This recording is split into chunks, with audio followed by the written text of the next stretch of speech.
You are so in good company. Oh, God. You are in such good company. Yes. Okay, wait. Yes. That's the best reaction I've ever gotten from that. 5, 4, 3, 2, 1.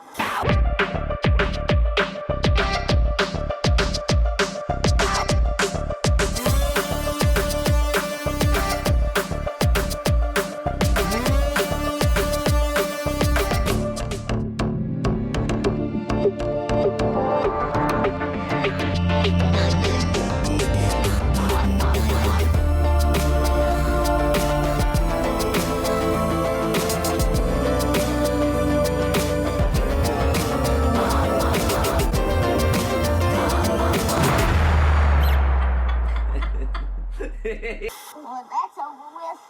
Welcome to the Ever Forward Podcast, your friendly backyard hangout by artists for artists. I'm Tackett. And I'm Mair Mulroney. That was me being seductive to the camera. Did you like that? Yeah, but for people who are listening to the audio version, they're just going to think that the sound... Oh, that's right. I forgot. For those of you guys who are not watching at home, he is winking at the camera, and it is unsettling. Okay. I thought I was doing sexy eyes, and sexy eyes, I might add, that got you into this studio. Let me tell you something, buddy. Okay? Listen. Tell me something, pal. You know what's the sexiest thing about you is not having to try. What do you mean? Just it's aura. You know, you give aura. Thanks. You aura heart. I'm going to stop. I don't know. She's out here auraing around. Aura farming. Aura farming. I can't. 6, 7. I don't know. I don't know what's going on. Don't do that. I won't. Don't do that. I can't. Don't do that. We were at the we went to the Rose Bowl this past weekend. Yeah. And one of the Players. cameras grabbed a shot of the player's jersey, and he was a lineman, so his number was 6'7". Oh, man. And as soon as it popped up on the screen, I saw like half the audience stand up and go 6'7". So stupid. You know what's funny too, and it's not funny, maybe it's sad, is that we had, every little generation has their sayings and things like that. Mm-hmm. We're actually at the age now where if we say those things like 6'7" or any of those kind of things, we're old enough now that it's cringy when we do it. Yeah. You know what I mean? Like we're those grown-ups. Yeah, because it's dumb. Yeah? When we do it or just in general? In general, it's dumb. Oh, yeah. It's dumb. And we don't, here's the thing. The reason why it's considered quote unquote cringe when we do it is because we don't feed into how dumb it is. You know? Yeah. So it's like the smile people, when they do like the TikToks and stuff and it's like that fake smile.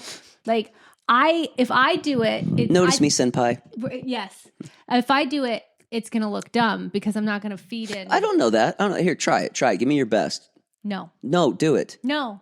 Do I it. don't believe in it.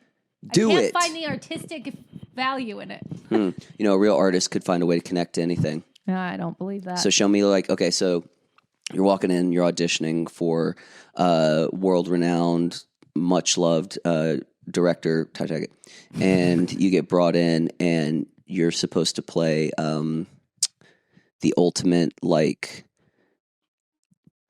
I wouldn't get this role. Let's move on from this. I don't like it. I don't want to do it. I'm not doing it. I put passed. Spoken like a true coward. I passed I passed on that one. You didn't confirm? No. No? Mm-mm. How you been, baby?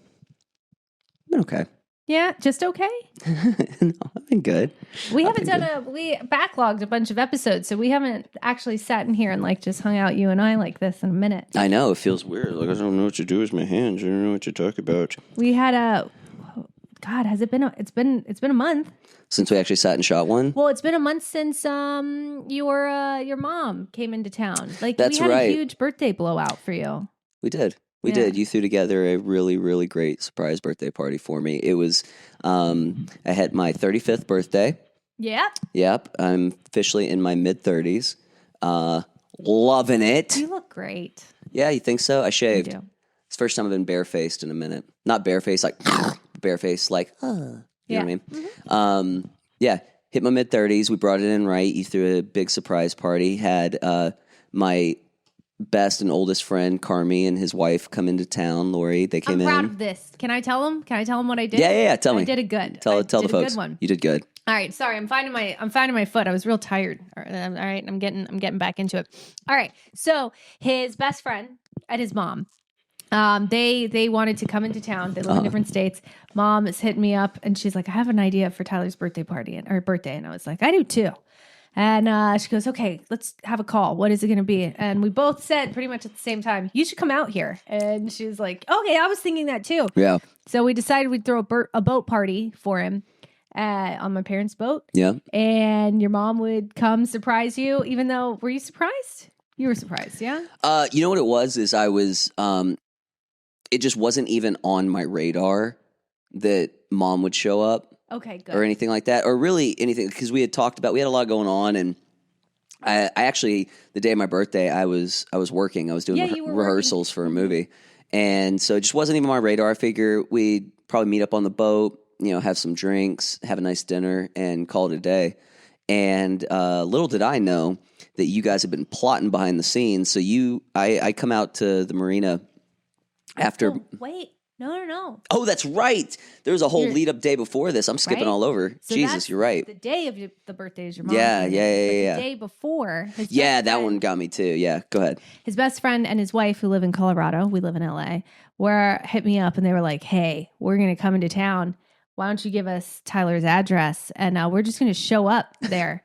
And I was like, "I think he's working. What time are you guys getting in? I wouldn't just show up. I wouldn't just show up there." So we plotted a little bit, and I was like, "Okay, cool.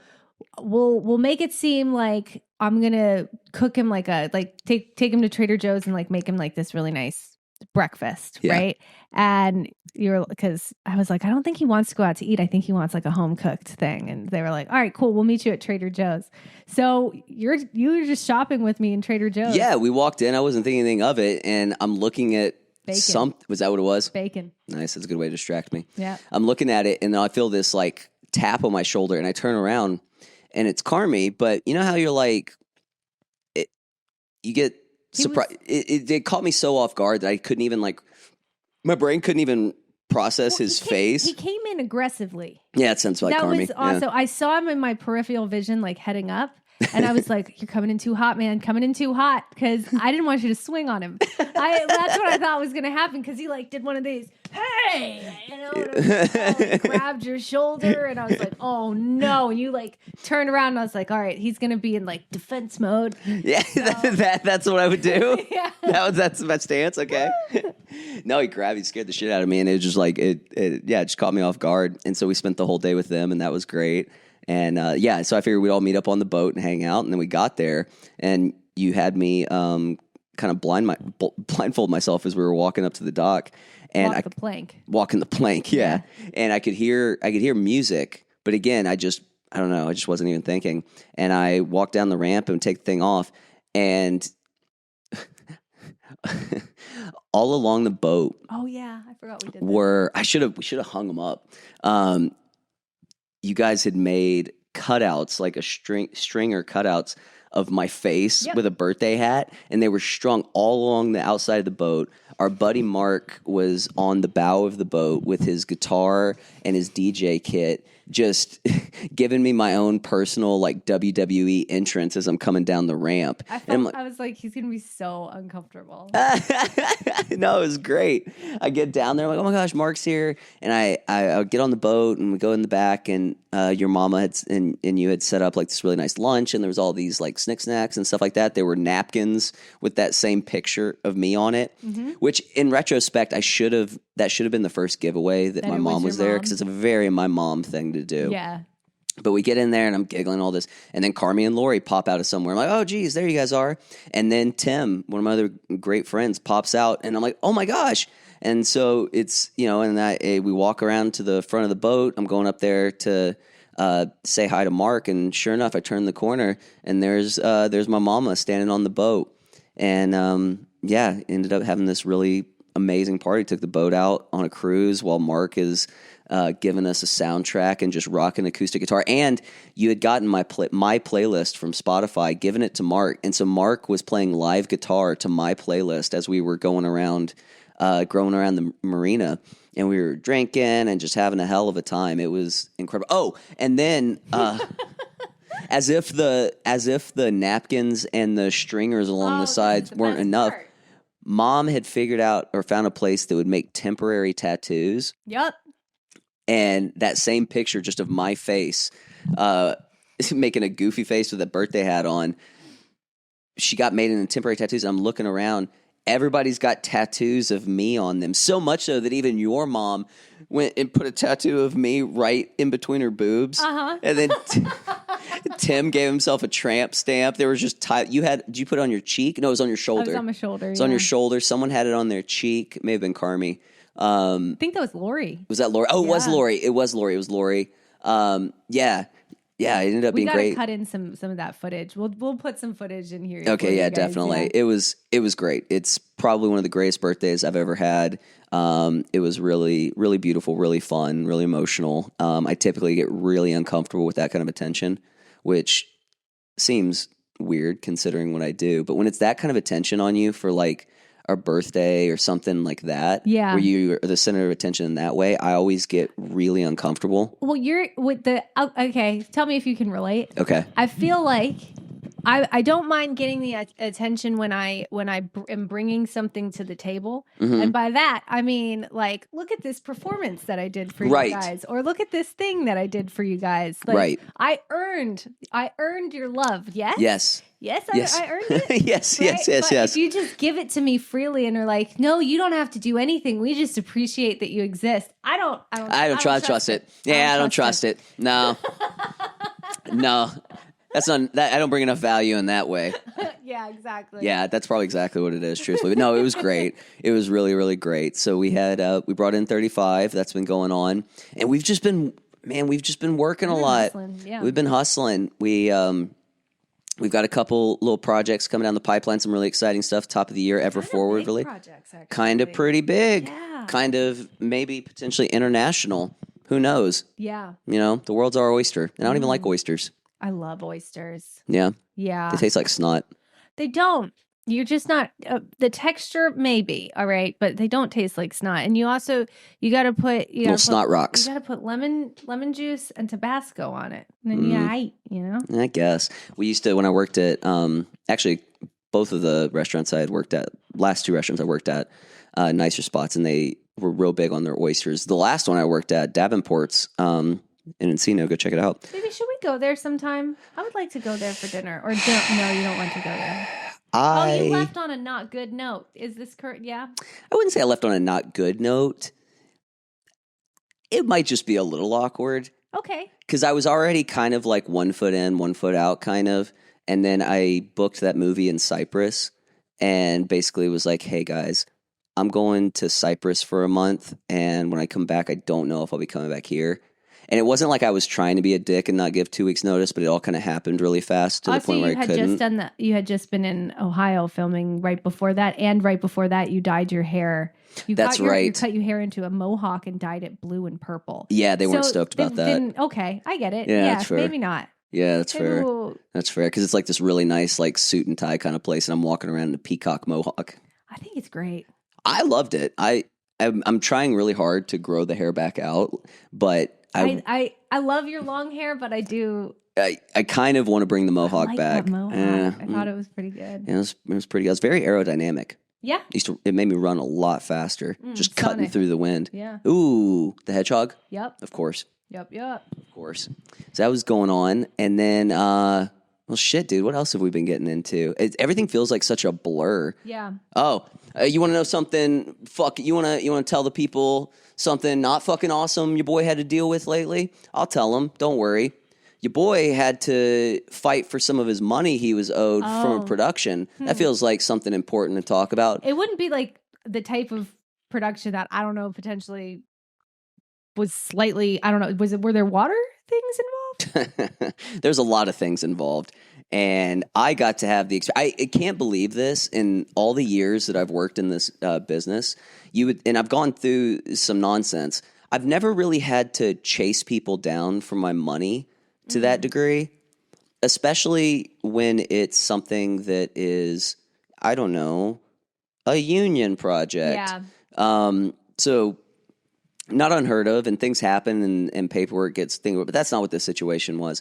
I had to chase some folks down for a good amount of money they didn't want to pay me. Yeah. So that was a pretty exciting thing that I've been dealing with lately. Got it all sorted out, but goodness gracious, helped, right? It did. It did. I'm back and forth on the union thing sometimes, but I will say when it counts, it's a really good thing to be a part of, because it was so funny. Like I was talking to one of the producers for a minute about the money thing, and then they didn't get back to me, and they just started ghosting me. Right? Like you reached out several times with no response. Yeah, they just like straight up ghosted me. And this is 2 months after I had filmed the project and still hadn't been paid. Yeah. And you boys got bills coming up. And so I went to SAG and I filed a claim. I shit you not, bro. Like 20 minutes after I hit send on that email, my phone started blowing up from one of the other producers and the director and all this shit. And I'm like, oh my gosh, I had no idea. I'm so sorry. It's like, oh, how did it all of a sudden remind you? Weird. Being all like super like chummy with me and stuff. It was so irritating. Well, it's annoying because it's like, look, I've been emailing you guys. Don't take me around. This. You know this, but as soon as the union inquires about it, then there's a problem. Yeah. It was just kind of lame. It bummed me out because I don't want anybody's like project not to get done. I'm on your team, like I want to accept, but fucking dude. But you better, they got to be on your team too. Yeah. Otherwise. Yeah. It just goes to show that even on these like bigger things, sometimes like they, shit like that still happens. You gotta keep an eye on that. So, word of advice: anything you ever work on, always save your contract. If you have a time card, always take pictures of it. If you have like an Exhibit G or G form or anything like that, take pictures, have all that, because your boy came with receipts and I was able to get my money. But if I hadn't have. And don't be afraid to push back. Like if you, I don't know, there's always times where you like show up to a job and like maybe what you were told it was going to be or what you were booked like as your role and what your rate was, like for whatever reason on their paperwork that they give you, sometimes it will be a little bit different. Yeah. Make sure it's not. You can say something. I've a couple of times, like especially when I was first starting out, I would be scared to say anything, and I'd be like, of course. Well, maybe they just, if it was an accident that they did that, then maybe they just don't want to book me in the first place, and I'm just lucky to be here. Right. Sometimes they'll try to scrape where they think that they can, and as long as you say something like they're not going to send you home for being like I was booked as something else, and if they do, that's a bigger problem for them to deal with. So yeah, man, like in this particular situation, I was hired to be a stunt coordinator, and they wanted to have me just listed as a stunt performer. And had I been performing stunts, that'd be fine. But coordinating is a different job, and you want the credit for it. You want credit for the job that you do. So absolutely, it was just a thing. So also a different rate, different rates, just a lot of different things. And I just just not to put us on like a it's not fucking bummer. We've got a great show today. It's so random, but like when we started doing this podcast, you had always wanted to, you're like, I think it'd be really great to bring on journeyman artists. Mm-hmm. And at first I was kind of like, I don't know exactly what that means, right? Right. A lot of people who I work with are kind of somewhat young in the game a little bit, like maybe been doing it for like 5 years or something, just because the type of content that I work on, I'm usually booked a little bit below my age range. Also, I got in the game really young. Right. So I've been doing this. I'm considered a journeyman. 100%. But it's rare that you find people out here where you're like, dude, you work with somebody, lose touch with them, whatever, or maybe you just follow each other on socials, but you see their journey, and you're like, man, that person's really doing something, and that's like you and I, and all kind of like checking in, being like, dude, fucking good for you, like you're crushing it, and continuing to stay out here, because a lot of people, they don't make it past their first couple of years. You'll work with people, and you might see them around in auditions, and then you stop seeing them, and they give up, or they go home, or they different path in life, decide this isn't for them, whatever it is. But you see people kind of climb up the ranks, and it's really cool, especially when you both start, or all of you start down at nothing, right? So Evan's somebody who I worked with a long time ago on one of my very, very first commercials, and just thought he was super talented, super Yeah. talented, really in it for the art, you know, and has just been continuing to hustle and like has done a bunch of really, really cool things. And I think we're going to see a lot more of him. So I'm excited to have a talk with him.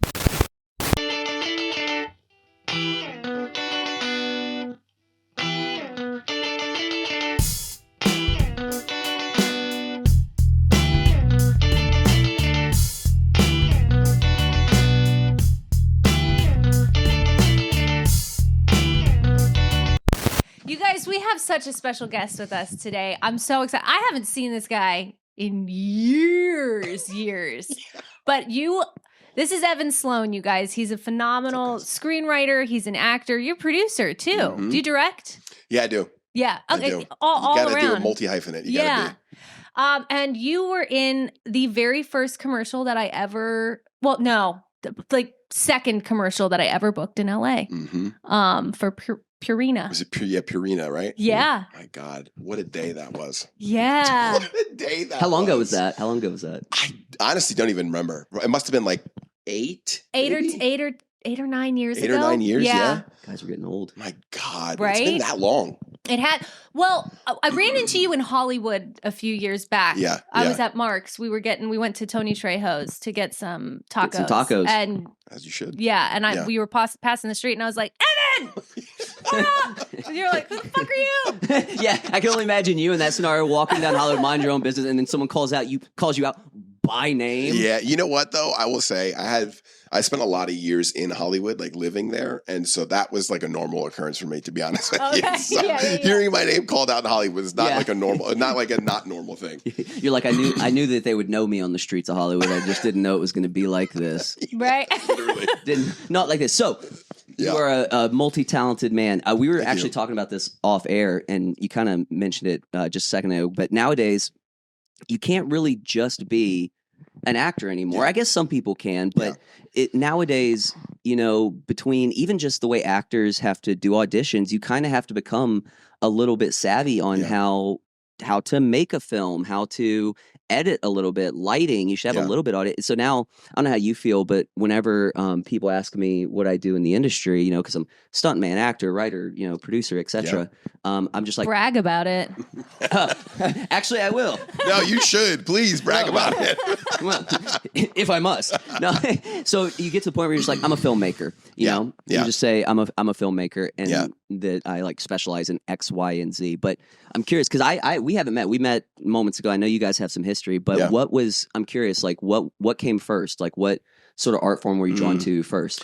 Well, I mean, acting for sure. Yeah. Acting was the thing that got me here.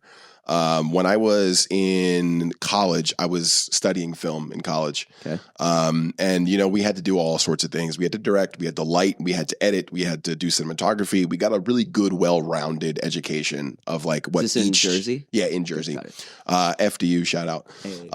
No, but we did get a good, like well-rounded, I guess like crash course into what each position does on set, which I thought was a great thing to learn Absolutely. at a young age, because then like any set that I would eventually get to, I could have a conversation with anybody who was there, you know, and like an informed conversation, which I think is important also. Right.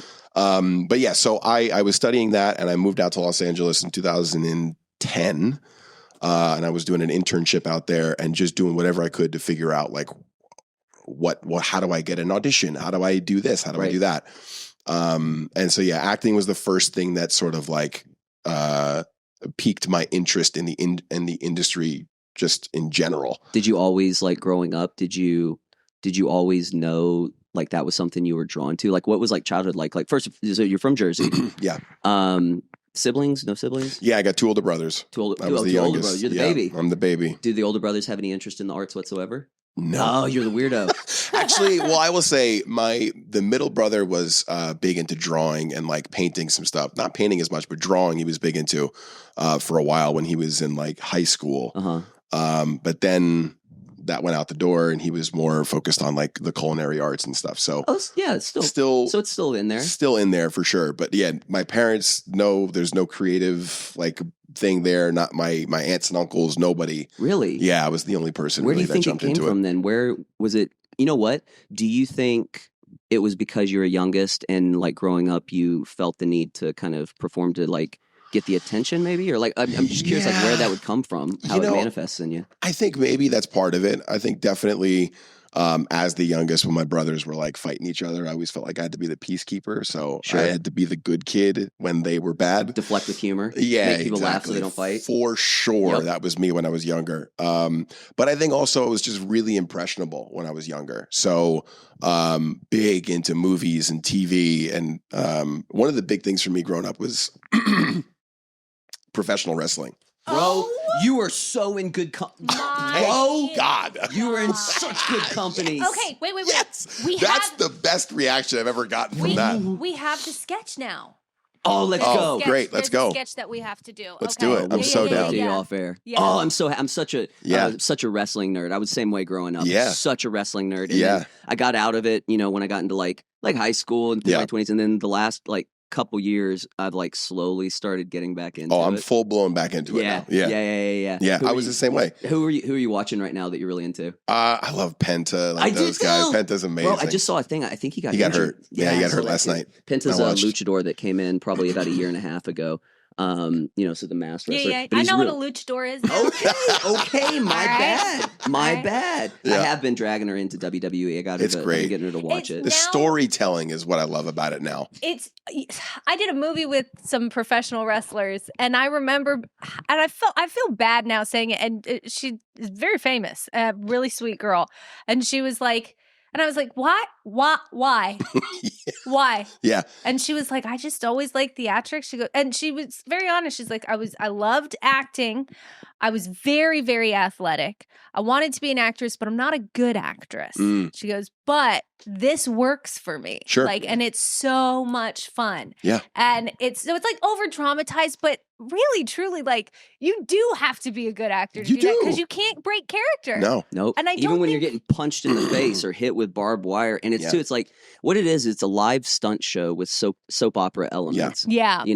And like just the feats alone that these people, aside from like the acting side of it and the promos and all that kind of stuff and keeping in character and all that kind of stuff, like just the feats of athleticism these people go through. It's just, I'm such a nerd for it. I'm so happy you said that. Yeah. That makes perfect sense. Yeah. No. And like that was how a lot of that stuff started for me. So one of the things I would do is like, I would get my action figures, my wrestling figures, and I would like, okay, I'm going to make my Monday night show. I'm going to make my Thursday night show. I'm going to make my pay-per-view. I had storylines. I had all that stuff.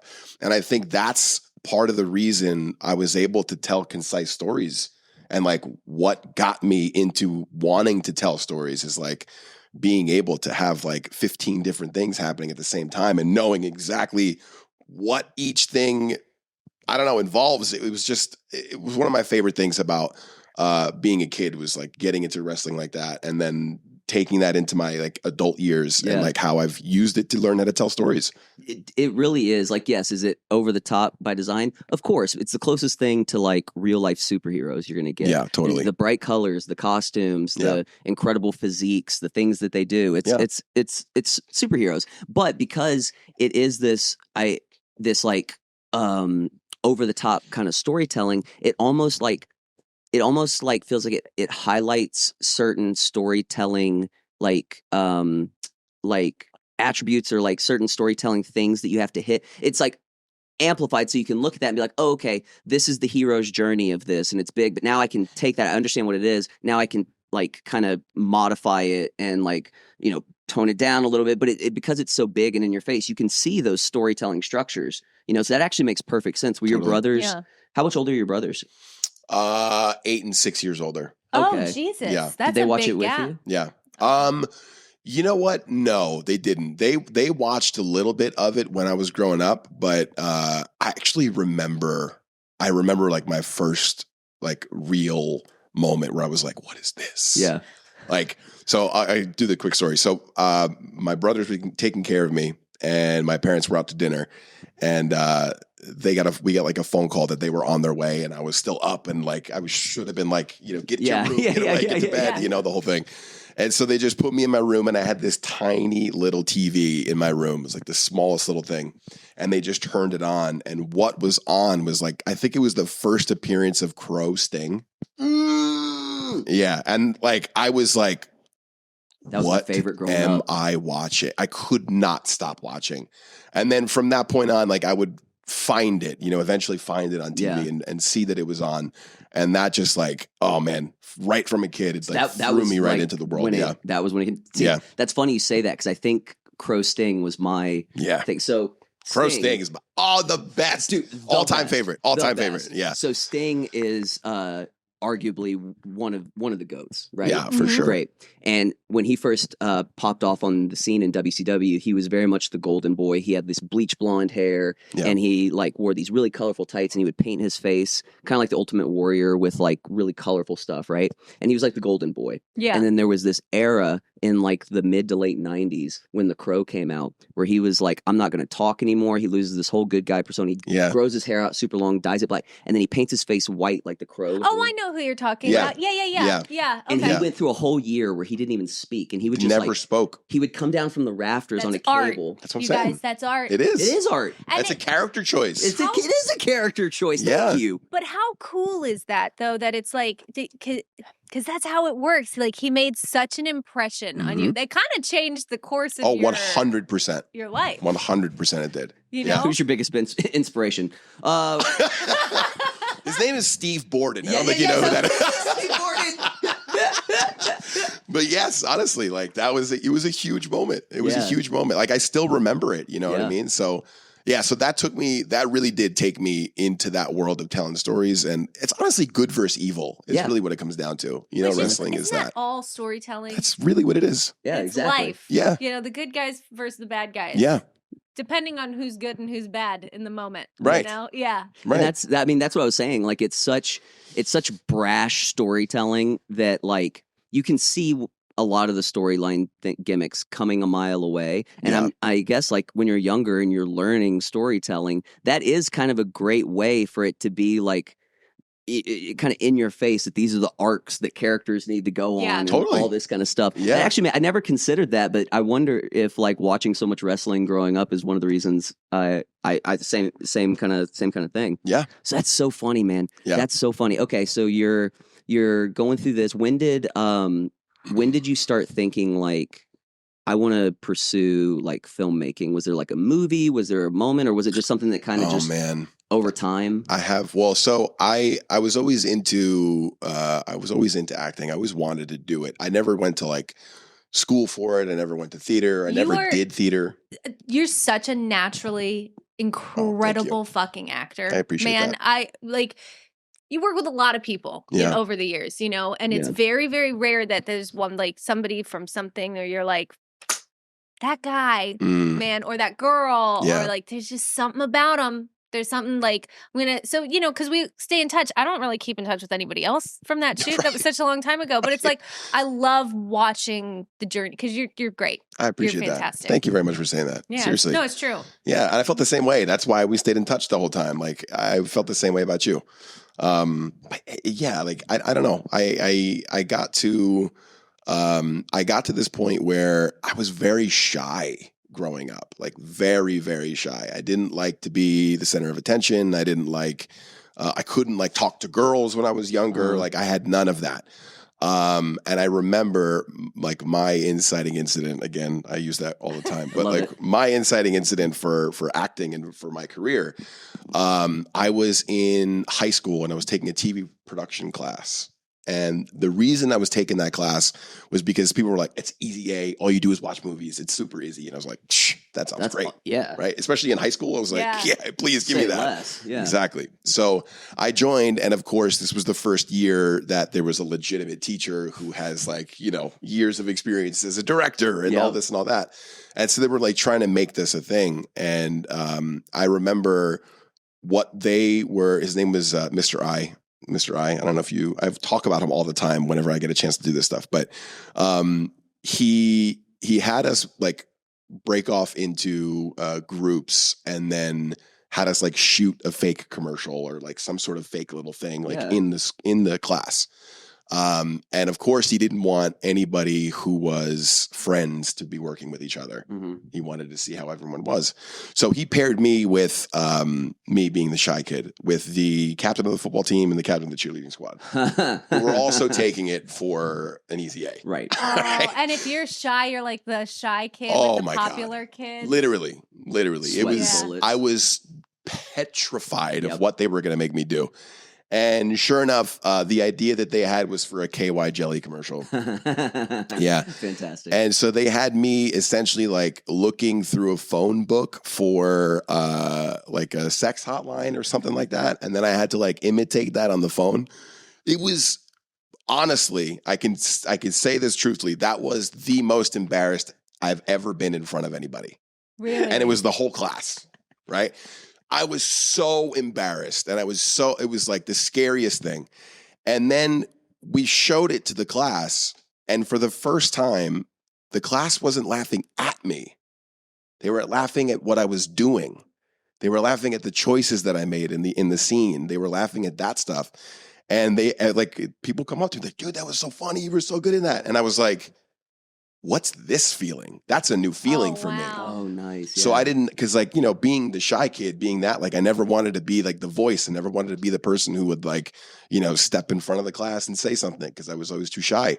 And now here I was getting this feedback that's like, no, we're not laughing at you. We're laughing because you're funny. Yeah. And I hadn't experienced that before. Oh, that's so cool. Yeah. And so now the funny thing is like anytime I get to do any sort of film or any sort of TV show, I'm like, I've already been the most embarrassed it can be. So bring it on. Yeah. You know what I It's mean? freeing, I'm like, right? I don't care what it is. No. Yeah. Oh, bro, I Yeah. had an audition in New York years ago that actually Mair helped me with, and it was for like a Broadway thing. And I don't sing, I don't dance, I haven't done theater since high school, but it was a part that I really wanted. It was based on the Heroin Diaries, Nikki Sixx's book, and it's yeah. one of my favorite books. And it was one of those things that popped up that I was like, oh, this is destiny. You know, it was a dream role kind of thing. So it's going to work out. I don't know how it's going to work out. And I go to this audition, and long story short, didn't go well. Sure. It was a horrifying experience. I had used like the last little bit of cash.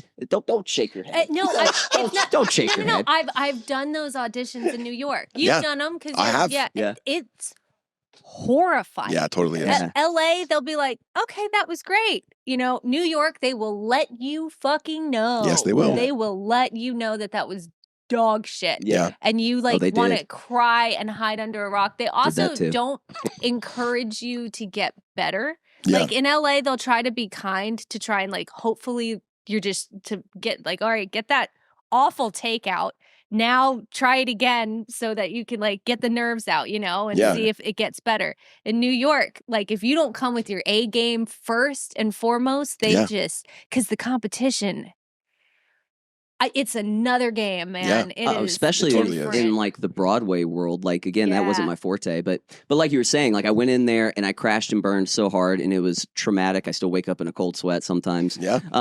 If I hear the song "The Kill" by 30 Seconds to Mars, I'm like, oh, that was the song I chose to sing for some reason. Sure. And "Dream On" by Aerosmith, Okay. because that's an easy one to sing. Yeah, for sure. Crushed them both.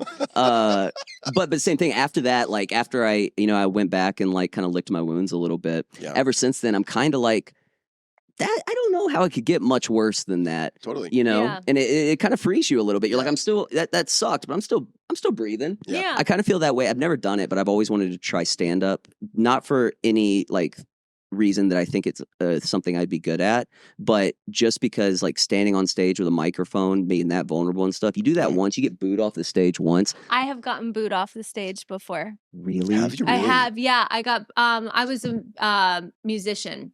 I didn't get booed off the stage. I got booed on the stage.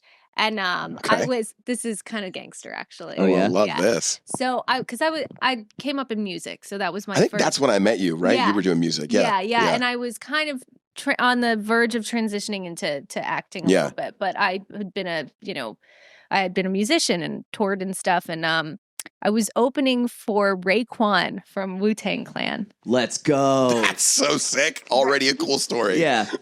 And and he was so dope. He Yeah. was really, really great. He had laryngitis, Okay. and was like, I want my set to kind of be as short as humanly possible because because he was not feeling good. And it was like, okay, so everybody who was opening for him got, a little bit of extra time. And you had a lot of rappers and stuff and DC people who were kind of known in that era.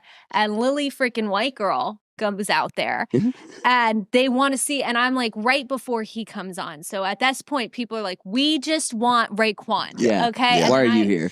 Yeah. So this guy started booing me and I blacked out. I snapped and I don't know if I cursed him out or something happened where I was like, this is not happening to me right now. And I called him out. And then I just put on a hell of a show. And he came up and gave me a high five after the. Hey, that a girl. That's awesome. Yeah. And Raekwon gave me the biggest hug. And That's it was, awesome. That's so cool. It was really cool. But it's those moments where it's your worst fear happens. Yeah. And then it's well, no, it can't get any worse than this. Right. Yeah, I'm You know? still breathing. Yeah. Still Still here. breathing. Yeah. Right. I mean, barely, but we're still here. Right. Okay. So Yeah. after you get your, oh God, you know what full circle moment's going to be? What? You're going to book a KY commercial. Oh one my day. God, I can't even imagine. So funny. It'd be hilarious, Dude, that's or gonna be... or like a voiceover thing or something. Yeah, Oh, that'd be hysterical. yeah. That's gonna be the full KY. circle. Yeah. You know what I mean? Something ridiculous. Yeah. Oh, that's awesome. So did that after that, was it was a cork pulled and you were just something and you opened, or was it a slow progression? It was a thing? slow progression. Yeah. I think because I wasn't ready to fully jump into any of that kind of stuff. I just was a new feeling. I liked how it felt, and it definitely opened me up a little bit more to, especially in that class of trying new things. And had I not taken that class, I don't know what I would have studied in college, which was filmmaking. Yeah. So because I had such a connection to that class, and then the next one that I took after that, it really started to bubble in me, and I was like, this is something that I want to do with my life. Yeah. And so because of that class and because of how I felt in that class, it took time for me to get there. But I jumped into it in college and went from there.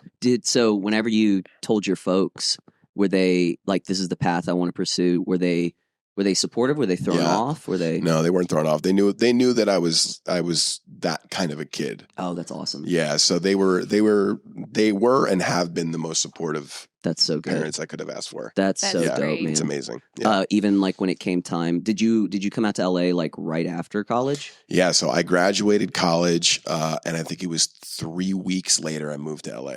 Damn. So what happened was too, it was interesting timing. So I was talking to this one website. It was a big website back in the day. It was called break.com. Mhm. And they used to post viral videos of the day. I remember Break. You remember Break? I do Yeah. remember Break. Yes. It was basically where you would go to find the viral videos of the day. It was kind of early college humor or Yeah, something. exactly. Yeah. I Exactly. do remember that. Yeah. So I was talking to them for a while, and then I ended up reaching out to them. They were like, "Oh, we're looking for college ambassadors to go around campuses and do stuff." And so I was doing it, and then all of a sudden I got an email one day as a senior in college, and they were like, "Hey, if you want an internship, we'll give you an internship to come out and do it." And it was in Beverly Hills, and it was paying $10 an hour. But it was a paying internship. That's what I'm saying. It was a paying internship. $10 an hour back then was not too bad. Not too bad. So I was like, okay. And then basically on literally the morning of graduation before I left, I got the offer letter through fax. Oh my is goodness. Insane. I got the offer letter through fax. And before letting any of my friends know, I signed the paper saying I'm going to do this. So right even before I graduated, I was like, I'm coming out to Los Angeles. I'm going to go be an intern for this company and see what happens. And not give yourself a chance to even talk Yeah. to think yourself. That's so dope. I just So was like, cool. screw it. Let's go for it. That's amazing. I was kind of the same way, right? You just know. I remember driving back from Arkansas. We had gone to Arkansas to visit my dad. I was with my grandparents and such. And we were driving back to Texas where I was living at the time. And I was on the phone with my best friend who already lived out here. He wasn't pursuing industry or anything. He just happened to be out here. And I was talking to him, and he half jokingly was like, because I had been doing indie films and stuff in Texas, and it was kind of getting to that shit or get off the pot moment. And I remember him saying why don't you just come out here, dude? You're already doing like the thing. Why wouldn't you just come out here? And in just that moment, I said, okay. And I got off the phone with him, and I remember my papa was driving, Momo was right behind me, my Aunt Ellen, and I remember looking at him and just going, I think I'm going to move to LA. And my papa kind of like, I feel like he thought maybe I was joking or how serious. Mhm. And then my Momo right behind me was like, like, oh, Tyler, you're not serious, are you? I was like, no, I think I am. Yeah. And then I shit you not, I worked at Olive Garden for like 6 or 7 months, and I was splitting time between Olive Garden and working as a photographer. Just scraping together as much cash as I could, and then just came out. Same thing. It's Yeah. like you don't want to. Something in you is like just tells you this is the move, and there's no real like thought behind it. It just seems like the natural progression of things. That's what it was. That's exactly what it was for me. It Yeah. was like, it just felt like to me was the next logical step. Yeah. Yeah. Like I went to school for filmmaking. I did what I could do there. And then where the work was Los Angeles. I had an opportunity to go out there. I was Right. going to be, I had a job. Like I didn't have a ton of, I think I had like $3,000 saved up, Yep. and that was it. Yep. And I packed 2 bags and a computer, and I just moved out and was like, let's just see what happens. Did you do the drive? So great. No, I flew. Nice. That was a good move. First time flying alone too. Really? Really? Yeah, it was very much like, okay, here you go. You know what I mean? Get out of the Go fucking do nest. it. Go figure it out. Yeah. Isn't that the way to do it though? Like I think so. we've all three. I know for sure. You, me, and now you. It's like we all had kind of that sort of moment, and I feel like there's a lot of people who get, I don't know, like either spoon fed their way into this Mhm. industry a little bit, or they do it, but they do it with some like safety nets and stuff like that, which is fine. I think what it is I'm going to try it. Yeah. I'm gonna give it 5 years. I'm and going to see. give it a year and Yeah. see and see, like, if I haven't made it by then. Yeah. Someone said that to me on set the I other can't day. stand that. Was No, like, and yeah. I was, and I was like, hey, you got some good acting chops, older guy. And he was like, yeah, I'm going to give it a year, see Yeah. where it takes me. And I was like, you ain't going to make it. No, Yeah. dude, you can't. You can't put a time crunch on it. You Yeah. can't be half in, Yeah. half out, man. Yeah. Like this is such a difficult industry, and you know that like going in, everybody says that, but the levels of difficulty and the ways that it's difficult, Yeah. you don't anticipate, or at least I didn't anticipate, because I had done, like I said, some indie films in Texas and stuff, and I had a vague idea of what being on a very low budget indie film set was like, Mhm. but living in LA, the auditions, the lifestyle, the learning how to change into your waiter clothes, driving with your knee on the 405, to make a shift, or like Yeah. like all these like little nuanced things Yeah. that go along with it that are actually the reason. Forget like breaking in, whatever the fuck that means. Yeah. Like all that other stuff that you can't really be prepped for, and that's not something. I don't know if they prepped you guys in school for like what it.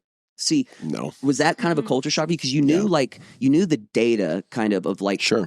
filmmaking and stuff like that, Yeah. but the lifestyle thing of it, the It's different. who to Yeah. talk to, agents, like Yeah. what those relationships that- are, how contracts break down. Nobody teaches No. you that shit, dude. No, there was none of that. None of that for me in college either. That's the biggest culture shock I think that you get. Yeah. Because in school you're just learning how to do the stuff. Right. Right? You're like, oh, okay, I know how to do this. I know how to do that.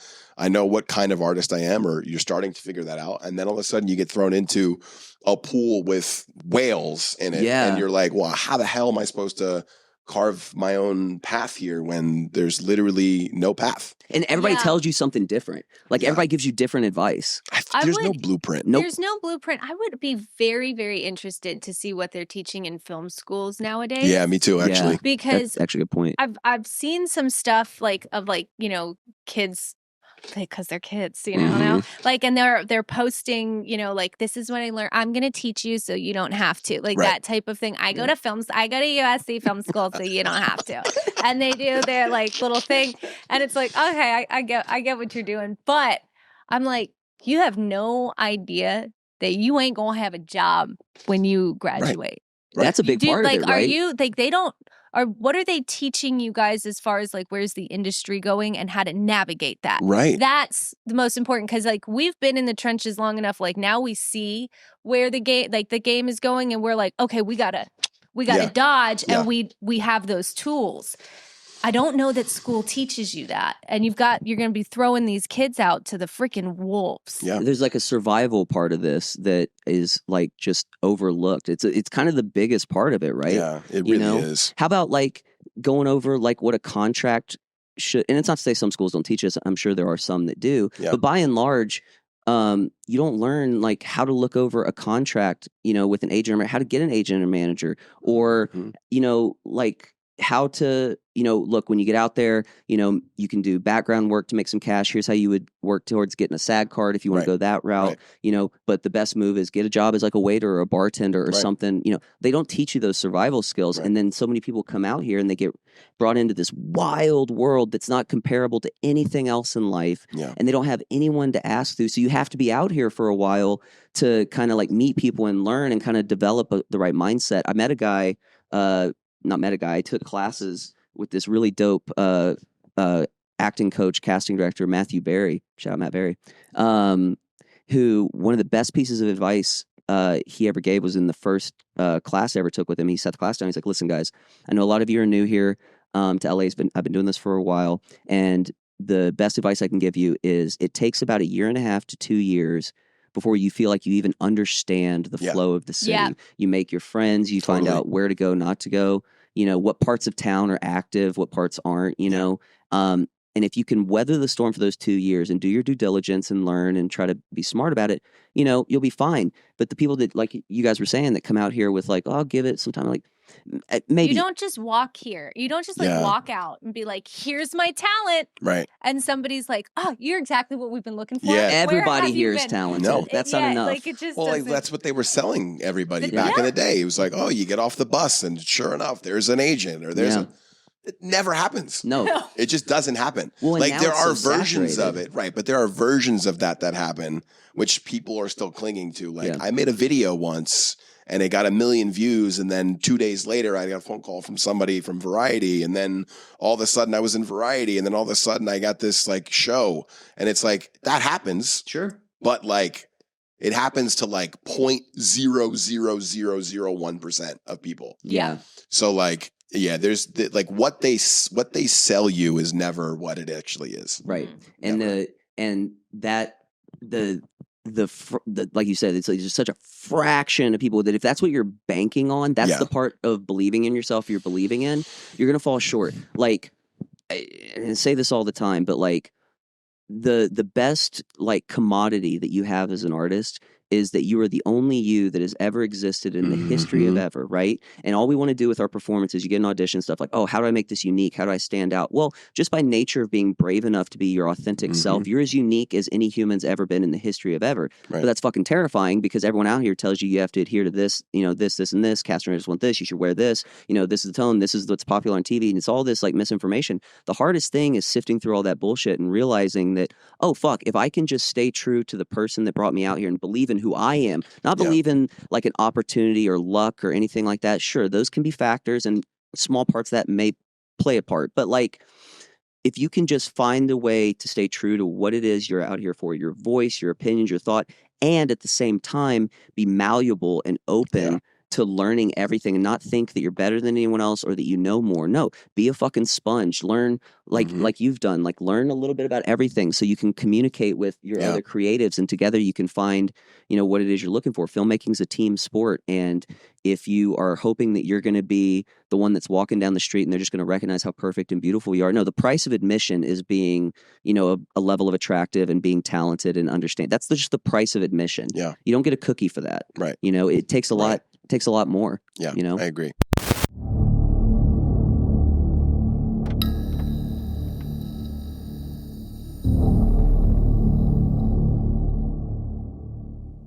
Just a short drive outside of Los Angeles, nestled in the tall sequoias of the San Bernardino Mountains, your ideal summer getaway awaits. Lake Arrowhead, California offers the perfect respite for the weary traveler, with recreation aplenty, fishing, boating, hiking, dining, shopping, nightlife, and plenty of local charm. Lake Arrowhead has something for everyone. So wait no longer and book your stay today.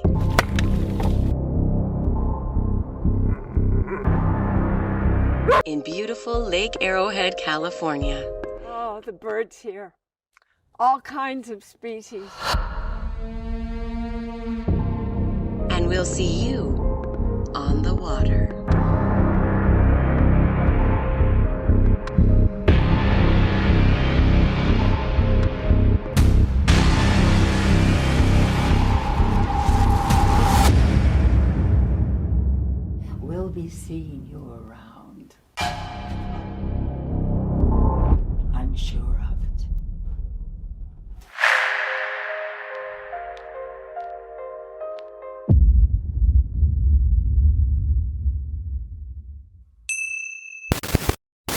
that I've always I've liked about you through following you like on socials and stuff. You post about the bad parts too. Yeah. A lot of people aren't comfortable being that vulnerable about like, it's like everything's like, I don't know, like it's like Instagram's your magazine cover Sure. where it's kind of like, okay, this is what I did. This is how great I'm doing. Right. And you've been pretty open about like your disappointments too. Like that. Yeah. Which, but not in a woe is me kind of way, but just in that like, yeah, man, like this is just, okay, you're a real human, Yeah. you know? And you had mentioned How about it? Here in LA?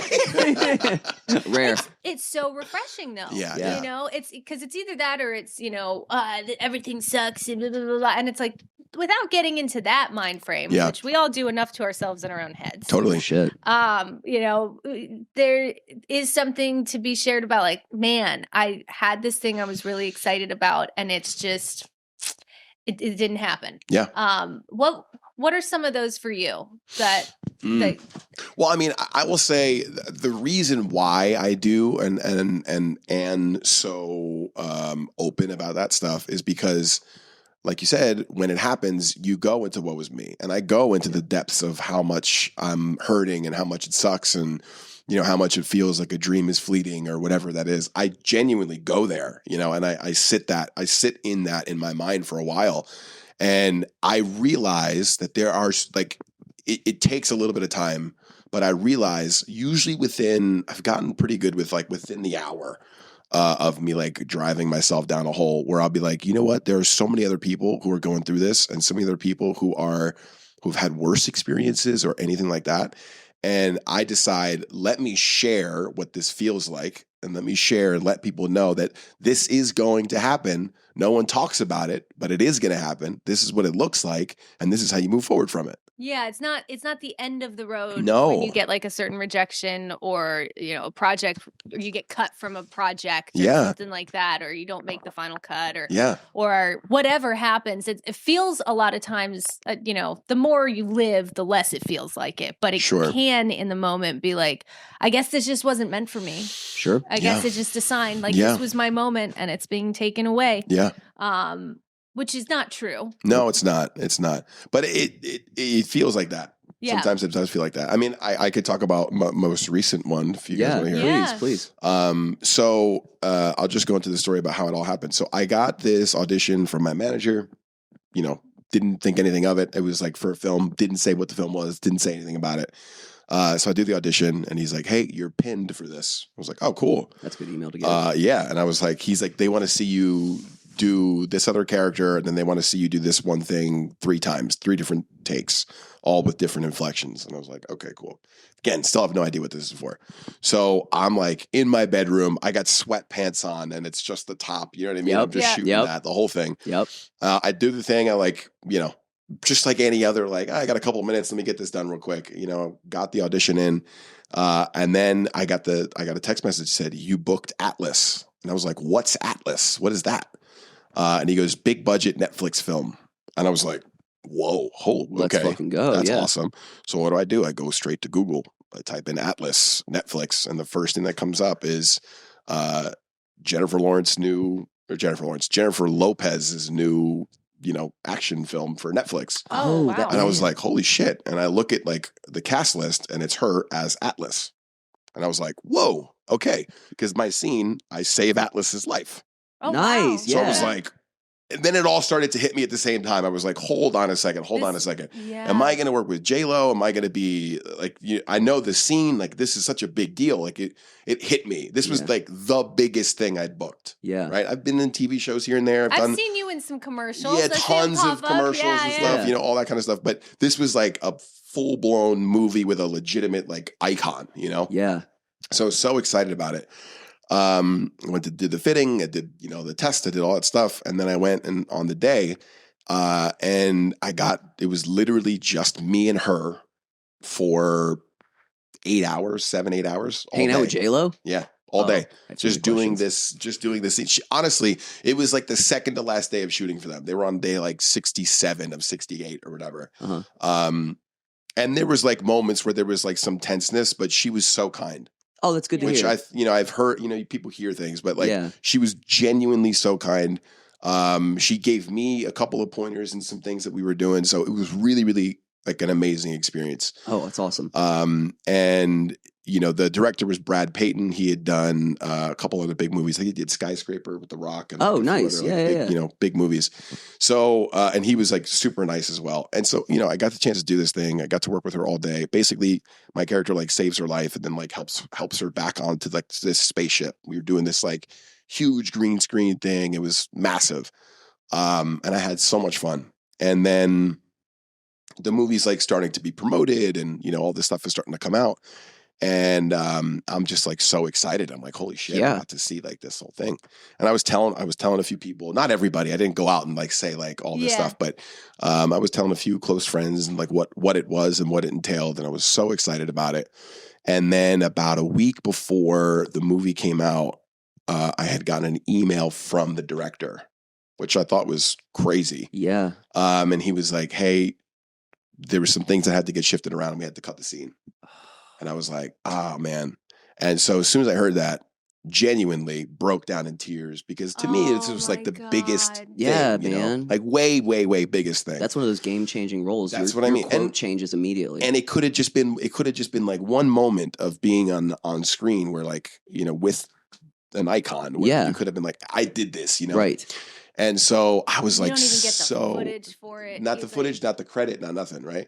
So, it crushed me, like truly in the moment, it crushed me. And I remember in the moment, like I was letting myself be so sad about it, and immediately I was like, hold on, I have to respond to this email. Yeah. And so I took the time, and I was like, I understand my position in some of these things, and I understand that.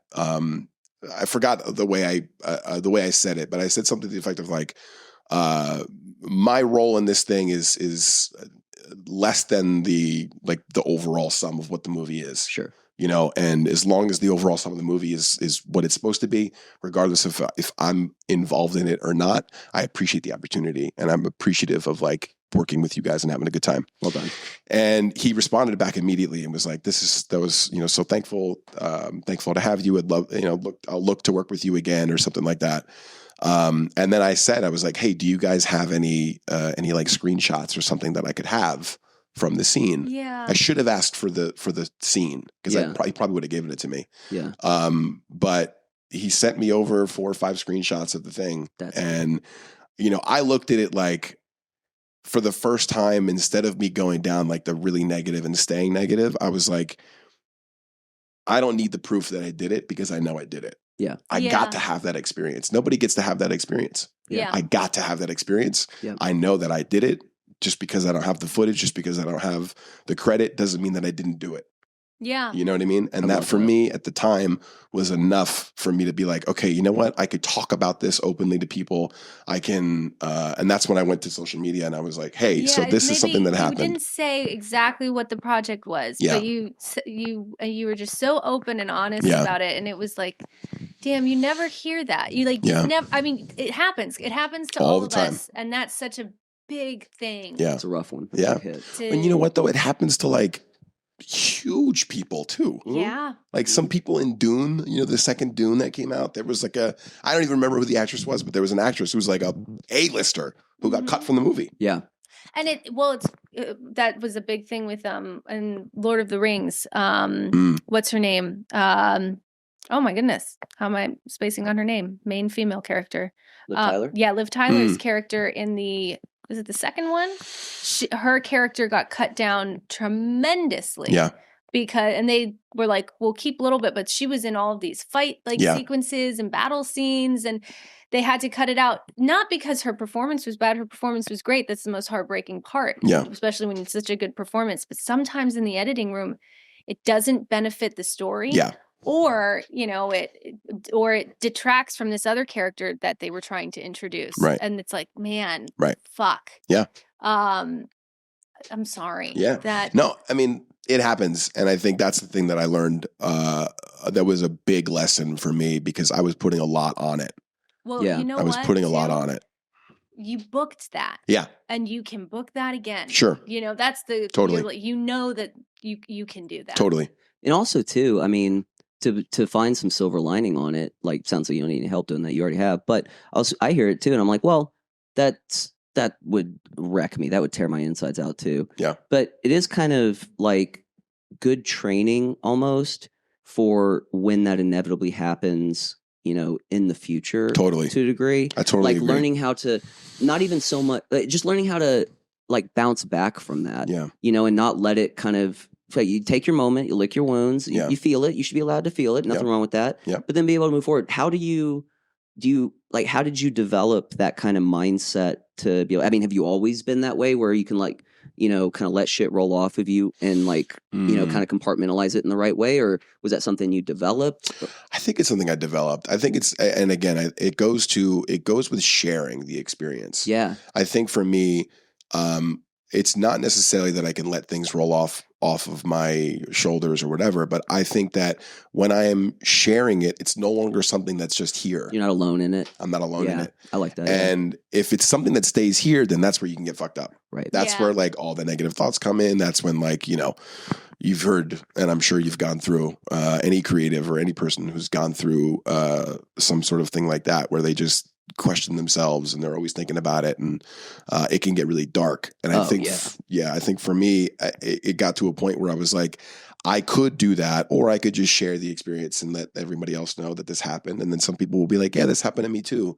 And then there's community, and then there's conversation. And then the next day it's like, okay, I'm going to go to the next thing. Yeah, that's beautiful. I mean, that's kind of that's literally kind of the whole mindset behind what we do. Yeah, that was kind of the whole thing, was Mair and I sitting around and being like, no one ever talks about the real day-to-day shit, because some of it may be monotonous or boring or whatever, but that's the kind of stuff that I feel like if you're new to this industry or whatever, you need to hear it. You need to hear that. You need to be able to tell somebody look, this was a massive win for me, and then it kind of felt like it got taken away. And that could be one of those things where if you were caught at a different era in life where you were feeling already kind of broken down, and something like that happens, that you're kind of like, you know what, I'm throwing in the towel. But because you've been able to cultivate this mindset, it will continue to serve you in your future.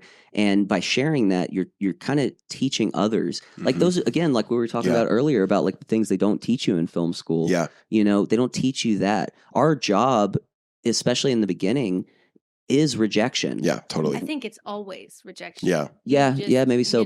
Different forms of it, different kinds of it. Public rejection when you're big and things like that. Yeah. And not to be woe is me, but because it's not. It's just what you're doing is your job is to fill a role. Yeah. And literally. And somebody has an idea of what they want that person to be. It's like dating. Yeah. It's you go on these dates to try and find your person. And if you don't fit, you're not what they're looking for. Yeah. And it's not a knock against you, but you go on so many dates, nothing seems to pan out. You're gonna get bummed out. A little discouraged. Totally. Sure. Yeah. Yeah. Absolutely. Man, so do you have anything in particular that you do to pull yourself out of it? Or are you able to just kind of take a breath and recalibrate your brain? Or is there do you have anything in particular that's helped you kind of get through that sort of stuff? Or is it just by nature of the sharing and being open and honest with it? I think mostly it comes from the sharing. I think I mean, look, you can jump up and get into something else if you want to. I know it depends on the artist. Everyone's got their own way of doing it. I know people who you might go through something like that and you're like, all right, I'm going to go write a script. I'm going to go jump into write a treatment. I'm going to go write something. I've done that before, but I think for me, I need to just get over the negative feeling. Once I get over the negative feeling, it's okay, well, it didn't happen. Mm-hmm. So if it didn't happen now, that doesn't mean that it can't happen later. But then at the same time, I'm lucky enough to get a ton of auditions. It might be a lot of commercial stuff or, whatever it is. So I might, especially literally in that moment when I got that email, I was setting up for a feature film audition. I was literally had the camera ready. I had just done one take. and I had to get a second take. I had to get the second scene. Let's see how good of an actor you really are, bitch. Literally. Yeah. Literally. Yeah. And it's funny because of what ended up happening with this. So I end up, I was like, okay. So I pulled myself together and I realized like, okay, that job, I got paid for it. I didn't work out the way I wanted it to, but now I'm literally standing in front of the camera to do another job. Yeah. Right. To get another job, book another job. So I literally like sent that email off and I composed myself and I got myself back into the scene and I did that second scene and I sent that off. And then I think it was the next day they were like, we loved it. It was so great. We're thinking about like what the logistics are, if we're going to have to bring you out here, whatever. And then literally they were like, sorry, we couldn't figure out the flight situation. So it's a no. Yeah. Oh God. So like, it was back to back when I was like, you gotta be kidding me. Right. You know what I mean? Like you gotta be kidding me. Yeah. But also back to back though Good they both are the wins. Totally. Like both of those things that happened were no reflection of you. Right. It was these things out of your power. And if you can find the strength in those moments to just remember that, like, yo, there's so many things, there's so many moving parts in a film, like shit's just out of your control. Yeah. But like, make no mistake, you did your job, you did your thing, you know, and even just getting that thing, like they wanted you, just logistically didn't win out. So technically that's still a fucking win. It is. You but know? I think like tell that to somebody who's trying to pay their bills and this is the only thing that they have. Right. It's like, yes, it's a win, but also like it didn't happen. Right. You know, like no matter how good I was, no matter how like, you know, whatever it is, I still didn't get the job. Is this the universe telling me to fucking knock it off? You know what I mean? Like you could just as easily go down that path. True. And then all Very of a sudden true. you're stuck and second guessing everything that you do. And then your auditions suck. Exactly. Because it's always like that, you know, when you're on a high, you just book because you feel good about yourself. You're confident. Yeah. You're maybe not desperate for the role. So you're like, I'm just going to play and have fun and like, whatever. Yeah. Yeah. And that's when it always I don't know, in my opinion or experience, it's always worked out that way for me. But if I like need it. Yeah. It's always like it doesn't happen. No. You can smell it on people, right? Like I think that's why we're drawn. It's why we're drawn to so many of the stars and stuff because they exude, whether it's fake or not, they're exuding a kind of confidence that we all wish that we had in ourselves, right? They have like it's the term aura, term. Yeah, they really do. But like when For you're around sure. a lot of these people, occasionally you'll be around, you know, a celebrity or something where you're like, oh, that's so and so, like, huh. But they do have a presence, and kind of a glow to them, whether it's their just the way they carry themselves, or you know, they just give off this like, I'm sure of myself without it being arrogant, you know. But there is something to it. It draws people in. It's the confidence that we all wish we had. And so if you can't summon that confidence in yourself, you see it on screen, you're able to kind of live vicariously through that, right? And so from a casting perspective, you know, if someone comes into the room and did they hit their beats? Yes. Did they have the right look? Yes. Do they X, Y, and Z? But there's still that one missing factor of a confidence in themselves. Mm-hmm. And it's not confidence in the sense of like you're saying, like, look how like great I am. It's just, I'm very sure in who I am. Yeah. And if you're missing that thing, you can see it, that desperation and all that. Yeah. And I think it kind of goes back to what we were saying earlier, like, you know, going into a room and being so desperate, you know, to get the part and want it so bad, like that's not being the authentic you. That's not the job. Right. Art is self-expression. And if yourself is trying to be someone else, that's someone else's expression. That's imitation. And that's not your job. Right.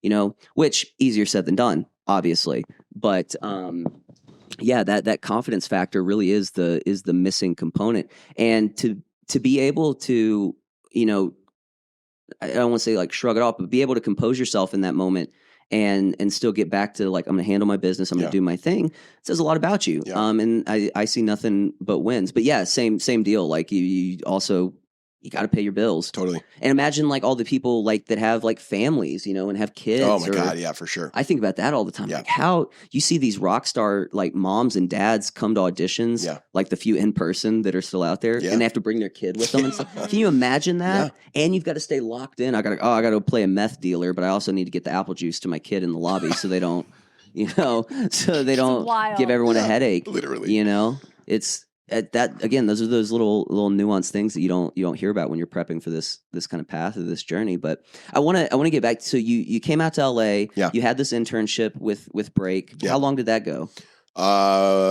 Just under 2 years. Okay, so it was Yeah. good to like kind of get your feet wet and stuff. And did you, Yeah. when you got out here, was it like immediately let me scoop up some reps? Was it like did you have a plan? or Oh was God, it no. just kinda winging As far as the acting stuff goes, no, definitely not. I think what I did, one of the first things I did was like a 48-hour film. Nice. I Oh, love cool. 48. Yeah, those are love it was super fun. 48s. I did it with some friends, and then from there, I did like some web series stuff. And, Sure. worked with some friends, and we did some like web series things, and that wasn't enough for me to like give a reel. I Mhm. put together a reel, plus with some like senior thesis things that I did in college. And then I remember I was shooting a short with somebody. They had access to like a $30,000 camera. And we're like, we're just going to shoot something. Yeah. And they didn't really have an idea. So they just were like, let's just go shoot. And I was working at a bar in Hollywood at the time, and we ended up shooting something in the kitchen there. And the actress that I was working with there, I'd never met her before, but she was like, do you have an agent? You're good. And I was like, no, I don't. I've been looking. And she's like, well, my commercial agent or my agent's looking for people, so you should send her a message. And I'm Yeah. like, okay. So I sent her a message, and 3 hours later she responded. Yeah. And then 2 days later I was signed. Great. yeah. Yeah. Yeah. So it started from there, and then I've been with her since then, actually, which is crazy. It's been a long time, but so I've been doing commercials and all sorts of things with her since then. Yeah. Yeah, that's great. It's nice when Yeah. you find a rep that you can kind of bond with. My commercial rep I've Yeah. been with from the get go out here, and Mhm. he's the man. And it's weird. Like I don't know how you guys feel, but you come out here and you're very green, and then you get jaded. Yeah. You go from one green to the other. You get Yeah, jaded. yeah. I got you. I was right there with you. Stupid. So stupid. So stupid. But you get kind of jaded, and I know I certainly went through this where it almost like I had a chip on my shoulder about reps and casting directors, and truthfully, some of them deserve it, but 100%. some of them they do, fucking yeah. deserve it. Yeah. But it's so nice when you do start like accumulating your team, whether it's like friends that you make web series with. I mean, that's our story. Yeah. Yeah. Literally we met 10 years ago, long before we were dating. Yeah. We met 10 years ago because I was producing a short film, and we cast Mair, and her and I hit it off, and we had a great time, and then just kind of stayed in contact. And then there was the web series stuff that I did in like student films, and Mhm. you do that when you first get out here, and I think that's something that not enough people encourage Yeah. to newer actors when they come out here. Like, look, don't come out here and think you're just gonna start getting those Netflix auditions, and maybe you will, Yeah. and sometimes you Some get people those. get lucky. Yeah. Yeah, for sure. Yeah. But you'll be so woefully unequipped for what that looks like. Yeah. And I really think starting on the indie film, starting on web series, starting on like a lot of the colleges around here give their kids like really good gear, and the students are driven to do a good job. I've worked on student films when I first was like putting a reel together Yeah. and stuff. Yeah, same. Phenomenal. Mhm. Yeah. Like really high quality, beautiful work. Sometimes Yeah. better than some features I work Totally. on. Oh yeah. You know what I Totally. mean? Well, if you're one scene versus all of the scenes, Yeah. So if you're putting the time and the energy into it, which is beautiful because you're teaching these kids how to really like, okay, this is how it's done Yeah. properly. So they, focus on their 10-minute, It's for a grade. Yeah. They do a good job. Yeah. But you do this, and you kind of get in the mix, and the projects slowly start getting bigger. Then it's not so overwhelming. But I don't know how you feel, but like looking back, like if I would have like that 20-year-old kid that just got off, Oh yeah. the bus or whatever out Yeah. here, like I hit some, I don't know, lucky streak and ended up on movie with De Niro or something.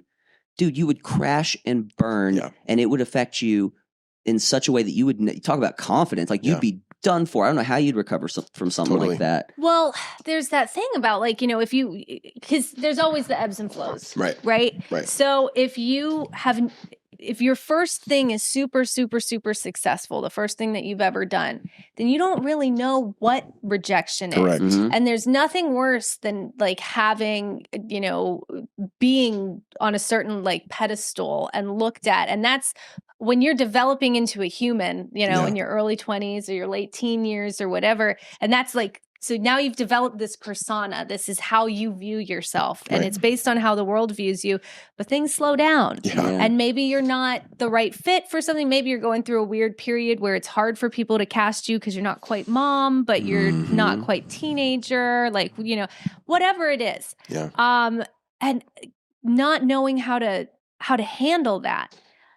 But from such like a big level, that's crazy. Yeah. That's really hard to deal with. It's almost nicer to be able to like, you've had some wins, you've been able to do this, like you've been able to take care of yourself, but you know, like I'm going to be okay when things aren't okay. Right. You know, Right. it'll be all right. That's, I think, one of the hardest things to learn. Yeah. Yeah. That's one of the hardest things to learn in this profession is that like, just because the movie didn't go well, it's not a reflection of you as a character, right? Right. You aren't the actor that you are. You are still a different person. You aren't like, you know, a lot of the times like you could shoot the most beautiful thing ever, but the editor might cut it into pieces and it's not, you know, not what you wanted it to be or whatever it is. It's a You don't like the angle they chose. yeah, or exactly. The It's take. it's a whole thing of like, you know, everyone has a piece in it. It's not just one person's thing. You Yeah, know? filmmaking's a team sport, man. Yeah, It's exactly. a team sport 100%. And you have to, that's where all that trust comes in. And sometimes you're stoked on the final product. Sometimes you're less stoked, whatever. Yeah. I also too think like going through those trials and tribulations and the ups and downs and the big ones and the small ones and the, you know, the 17, 20-hour shoot days, you know, we've all been on. Yeah. You know, the ones where crafty, what's that? I didn't even know shit you not, dude. I had never heard the word crafty on any of the. I had worked on a gang of stuff in Texas those first couple years before I moved out here. I had never heard the word crafty. I had never heard of stunt coordinators, like all these kind of things. Oh, no, it's so weird when I was like, what is blocking? Yeah. And you're like trying to fake it, and you're just kind of like people are telling you things, and it's a foreign language to you, and you're like, yep. Oh yeah, got it. Camera right? Yeah, no, definitely camera right. That's what I was thinking too. too. Can you cheat to camera? Yeah. What? Like what? Who am I cheating on the camera with? Like what? Is it with the audio guy? Yeah, literally. Yeah, you got to learn all that, and I think I think there's something to be said for kind of coming up in the trenches and decide. You also learn like how bad do you really want this, and what are the reasons you want it? Is your love for this whole game based on the things strictly on the things you book and the accolades you receive, or is it because you wake up in the morning and you're trying, you can't help but be creative in some aspect of your life, and this is a career path that, if pursued and worked really hard at, can be, you know, you can be creative for a living. How bad do you want it and why? Yeah. You know, and I think coming up through the trenches does that. If you have everything handed to you, or you hit a lucky streak and stuff like that, I think your opinion of why you do this might become a little bit distorted. Totally. Yeah. You know? Totally. Sorry to interrupt the moment, Beavis and Broccoli here. But how do you expect a bunch of non-Olympic human beings to defeat a bunch of sexy demons? And vampires, too. Vampires? What in the house of horror shit is this? I have a solution.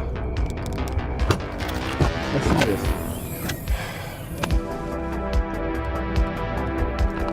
Water balloons and water guns? Holy water balloons and water guns. Wait. That might work. You expect us to fight some demons and vampires with some toys?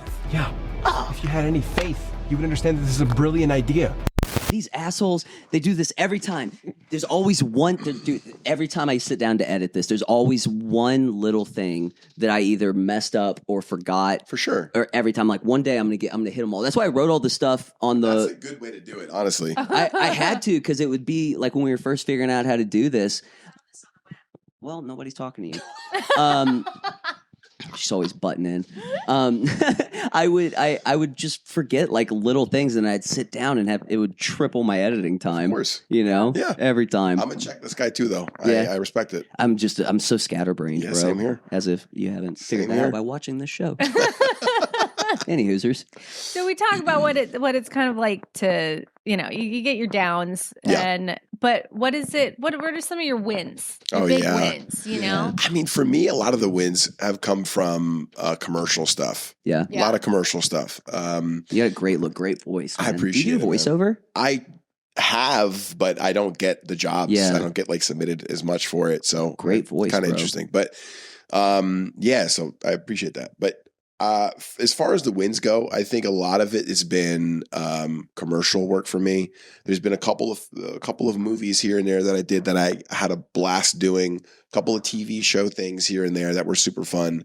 But like, I think overall, what some of the wins look like for me are when I realize that it doesn't always take a massive production to be seen and to be recognized for something. Yeah. You know, and to get a story out there. Yeah. And I think that for me is like, oh, because then it doesn't feel like I have to make $1 million in order for it to be good. Right. And that's not true. Right. You know what I mean?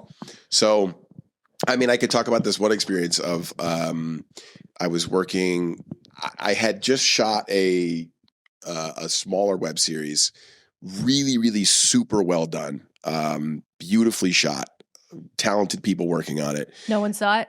No. No, but we did it. It was supposed to go somewhere and then it didn't go somewhere. And then it ended up on like Quibi, I think, or like Quibi, not Quibi, but like the other one that was there. There was another one at the time. So it ended up being a vertical, and this is 2019, 2018. Wow, yeah. Oh, early. So this was way earlier. Yeah. Well, that was the thing that there's been a lot of talk about that lately is Quibi was just so ahead of their time. Totally. Yeah. Because they were doing the vertical thing, but for whatever reason, Culture wasn't ready for it, I guess. wasn't- yeah. People wanted to watch things this way, not this way. Yeah. It was like, I'm not going to watch something like this. And now that's all we do. Yeah, it was post COVID when TikTok blew up. Exactly. Changed everything. Yeah. So I had done this thing and I had the trailer for it and it looked like a real TV show, like genuinely shot and looked like a real TV show. Well, a web series is a real TV It show. is. People, Totally is. You're right. Agents don't get it a lot. You're totally They're right. like, but it is. It's a real television show. It It's is. just not on a major network, but a lot of them, a lot more views than Totally. a big TV show. Yeah. Well, and that was how we looked at it. When me and the person who created it, we were coming up with the idea for it. And it was one of those things where we were like, we could make this a 30-minute pilot or we could make it 5-minute episodes. Smart. And so that's what we did. Yeah. We made it 5-minute episodes. It could cut into a pilot if we wanted to. I think he shopped it around and it just never took off, but it was really good. And so I was invited to a table read of some sort with some people, and I was doing the table read, and then after they were asking for notes, and I was giving good notes because I'm like that. Right. And after that, this one guy came up to me and he was like, "Hey man, so like you were giving great notes up there. Like, what do you do?" And I was like, "Oh, I'm an actor and a writer and this and that." I just got this thing and I showed him the trailer and he was like, "Dude, that's awesome. Let's go grab coffee. I'd love to pick your brain." And I was like, "All right, great." So we went and, we had a cup of coffee and we started talking about, I looked at like his YouTube page. I think he had like 1 million subscribers. Oh, shit. Yeah, he had a lot of stuff. He had like close to 2 million on Instagram as well, or hundreds of thousands at least on YouTube. And I was looking at his content and like there was nothing wrong with it, but I knew that he wanted to elevate the content. And for the conversation that we just had, it was like, look how good this looked, look how good I could do, So he was like, let's come up with an idea. And so there was this one series that he was doing, and again, filmed with like one person, no sound, no nothing, just a whatever. And I pitched him this idea of like how to continue that story or open up that story. And from that conversation, we went on to shoot 2 seasons of a show. Wow. I think we had 18 episodes in the first one, and then I think we had like 16 in the second one. Hell yeah. Yeah, just from that conversation. That's fantastic. It was insane. And again, it was called Killer Bay. I mean, I don't know if anyone who is watching or listening has ever heard of it, but at the time when it came out, it was huge for him. Like, we were averaging 500,000 views a video. Nice. An episode. And the episodes were anywhere from like 15 to 30 minutes long. Oh, so it's a proper show. Yeah. Legitimate, like long thing. We had $0 of budget. Yeah. Literally $0. We had nothing but ourselves and a few other people who came, and we would shoot on like one day, shoot the whole episode and just get it in. Yeah. And so, so me and him, we would sit there. I think I wrote most of the first season. We would go back and forth with some things. And then the second season, he wrote most of the episodes with my guidance and figuring out where the story was going to go. And I always looked at it like, this is a fun thing I get to do. There's a lot of talented people who are working. A lot of these, like, I say like Instagram type people, but I just mean like people who got their fame from doing skits and things on Instagram. And so we would bring these people in, and we would bring them as characters, and we would do this whole thing. And that's probably where I've been noticed the most for any of my work that I've ever done. Mind you, I've been on huge national commercials. I was on a commercial for the Grammys that aired during every football game. Like I've been been seen a lot. Right. But this one was insane. I remember multiple experiences. I was at a restaurant with a friend of mine. We were having dinner. These two guys were like looking into the restaurant, and then they just walked in. It was just me and him there. They walked right up to me and they were like, "Are you Evan from Killer Bay?" And I'm like, blew my mind. Well, is it who put you up to this? Literally, were you playing? You guys, I was playing Evan. You were playing myself. yourself. Yeah. Well, that's the cool thing. Like people always, my parents never, my dad in particular was always like, "Well, why can't you book one of these big commercials?" And I just don't understand why things don't happen for you. And For the record, that's your go-to dad voice. Tom does not sound like that at all. That's how I picture him sounding. I know it is so much though. And I don't know, New England. I don't know why I think that, but that's what they think. And what really it is somebody being able to see you over and over and over again, and especially if it's like the same character, then they can connect. With a commercial, you're playing something completely different every single time, and maybe someone will be able to like, oh, that, if they just saw it. Yeah. But with YouTube, it's so different. Totally.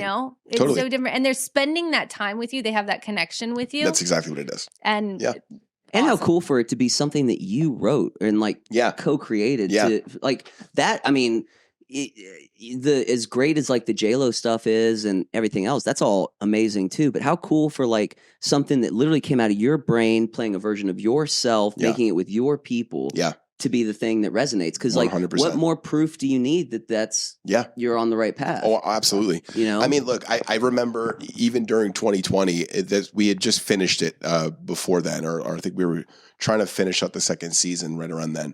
But I went into a post office with a mask on, obviously, and I was sending out a package, and I put it up there. The guy like looks at the thing and he looks up and he goes, "Damn, I didn't know Evan from Killer Bay was going to be in my line today."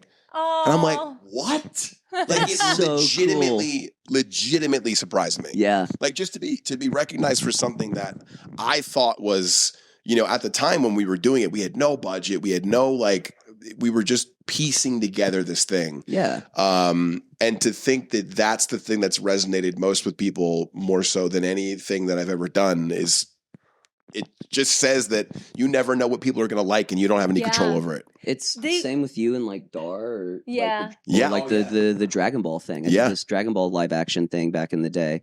And that was probably the thing that I would get recognized for the most. Yeah. And it was the same deal. It was a bunch of us.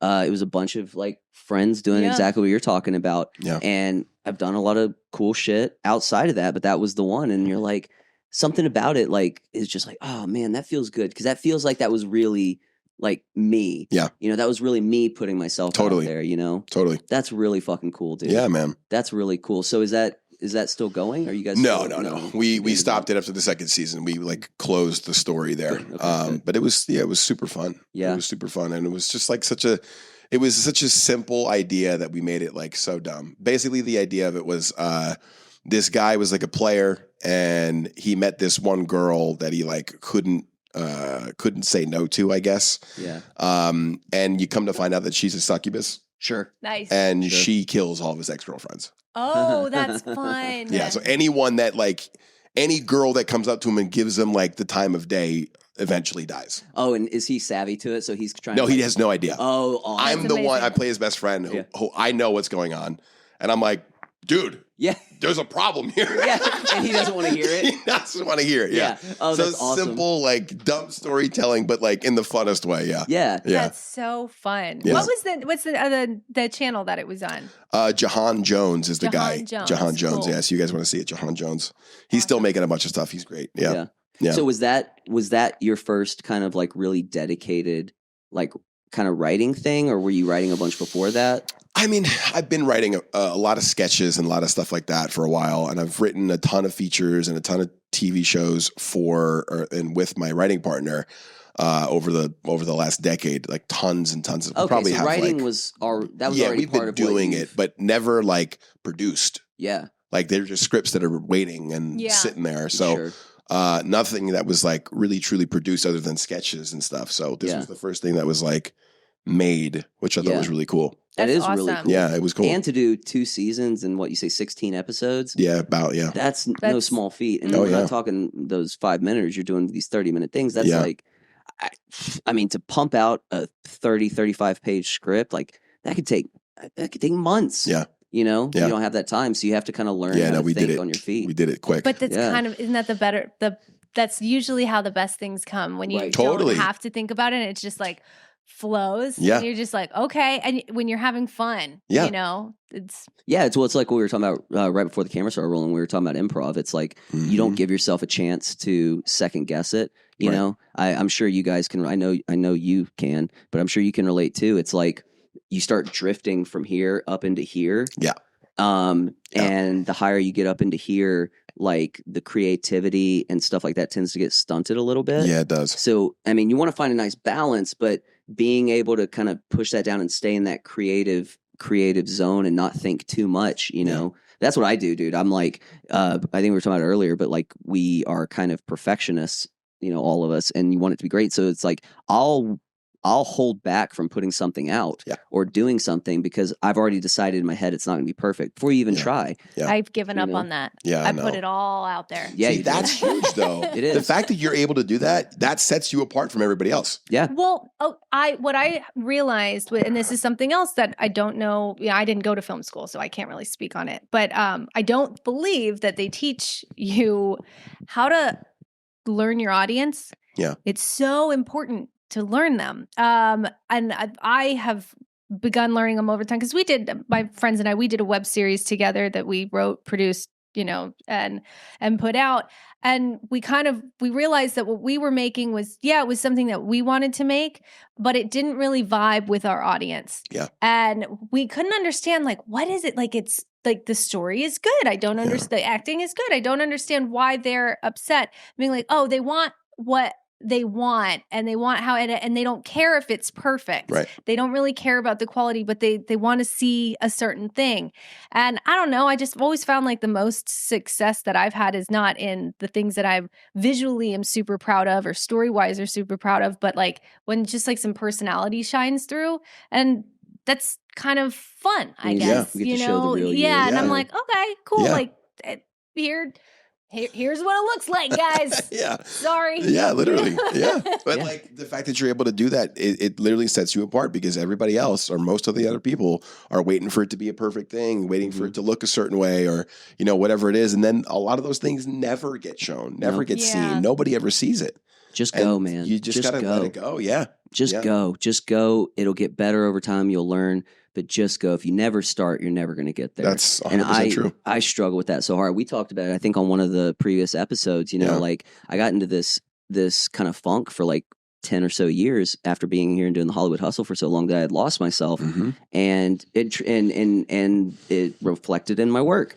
And you do kind of have that sort of like I don't want to say like fuck it energy because you do care about what you do, but you are really good at being honest in what you do, and it's helped me relearn how to do that. And it sounds like you're the same way, being so open about all this stuff. And it really is kind of the secret sauce, you know. It's the same thing as what we were talking about, like, you know, when the most embarrassed you could ever possibly be. Yeah. And you know, once you've had certain, like, you know, had performances out there for millions and millions and millions of people to see, where I'm like, oh my God, that's terrible. Like, I can't, everyone's seen it. All right. So I'm at the gross. That's what you guys know me from. Great. Yeah. Awesome. And you're just like, okay, well, what's the worst that can happen? Right. You know, like it's okay. It's fine. And then it's funny to see, you know, a lot of times people just want some escapism and they want, you know, something funny. I think there haven't been any really like good comedies that have come out. Oh my God. Like, I grew up watching silly comedies, and that was just, that was so fun, Yeah. you know, and we don't really have that, but like YouTube and web series allow that It for allows people. it does. So, and if you go back and watch a lot of the comedies that, you know, like, you know, Superbad and stuff like that, there are tons of errors in those So films. many. Sure. They're not perfect, No. but you're never paying attention to that No. because you're having so much fun. Yeah. Just kind of connecting to the characters. So, you know, once you think about that, it's like not everything has to be an art piece, an Yeah. art house style piece, you Yeah. know?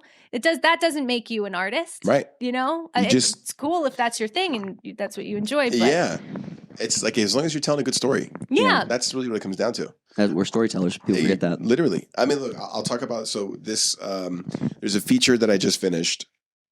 I was EP on it. I was one of the actors on it, and we basically did the crowdfunding. You Nice. know, we went that way. And how much did you? Can I ask how much? Yeah, you of raised? course. We raised $50K. Nice.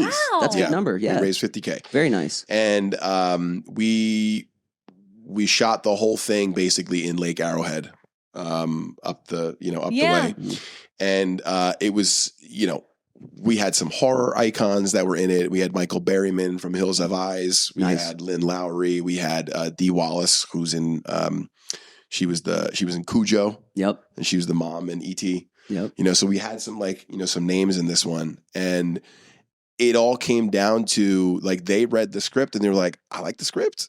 Really? Like this would be fun. Yeah. You know, That's and so so great. we were able to get them to come out and shoot this thing. And again, like, you know, I just saw the final cut and I'm so proud of what we were able to do with like the little money that we had.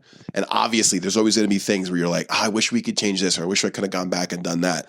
But at the end of the day, like we did the same production company, same people, same director, same writer, same everything. We had done one in 2022 in Pittsburgh. It was called The Trip.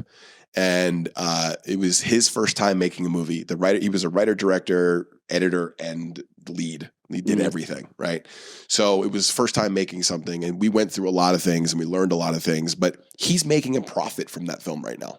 That's incredible. And that was another crowdfunded film. I think we raised like 20 or 30K for that one.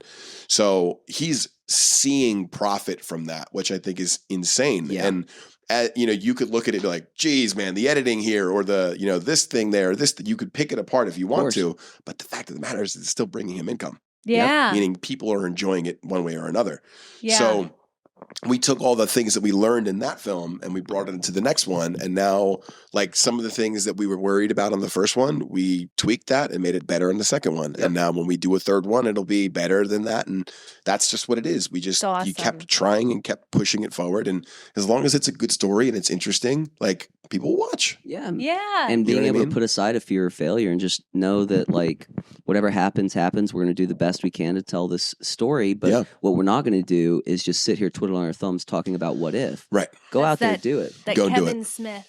Yes. Yeah. Yeah, Yes, literally. That's exactly what it is. Yeah, That's exactly you're what it Jersey is. boy. Yeah, that's right. Which is Kevin so Smith is an idol of mine. Yeah. It's just so brilliant because his films, you know, especially they're just so simple, but so, So simple. enjoyable. And just the fact that he was like, "No, I'm going to make it. Yeah. I'm going to make it. I'm going to put it out there." Yeah. Like, Dude. how cool! Because without the fear of like judgment or what if or Yeah. it's not good enough, like Or you the just fear's never know. there, but you just accept the fear. Be like, Yeah, you know, yeah. it's what the definition of bravery isn't the absence of fear. The definition of bravery is being scared and doing it anyway. Correct. Yeah.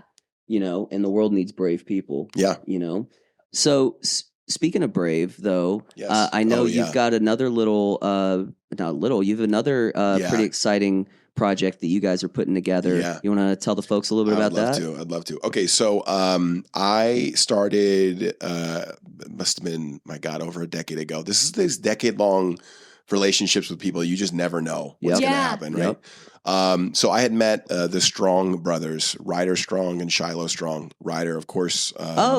Ryder Strong. yeah, Sean of Hunter. course. Boy Yes. Meets World. Boy Meets World. Yeah. Oh. Oh, that's so Um, great. Yes, and his other brother Shiloh, and I was helping them with a photo shoot for something, which to me at the time I was like, wow, what a cool thing. Sean Hunter. Right, and then we stayed in touch, and then just even a little bit ago, his brother moved back, but they had lost. He had lost his house in a fire. I think it was I'm not 100%. I think it was Washington State or somewhere up there. There was a wildfire that happened and they lost their house. So he knew what it was like when all the stuff with the Palisades was going on. But so he had that happen, and he ended up moving back to Los Angeles. And when he moved back, we reconnected. And so Shiloh would hit me up and he's like, hey, I'm hosting these brunches.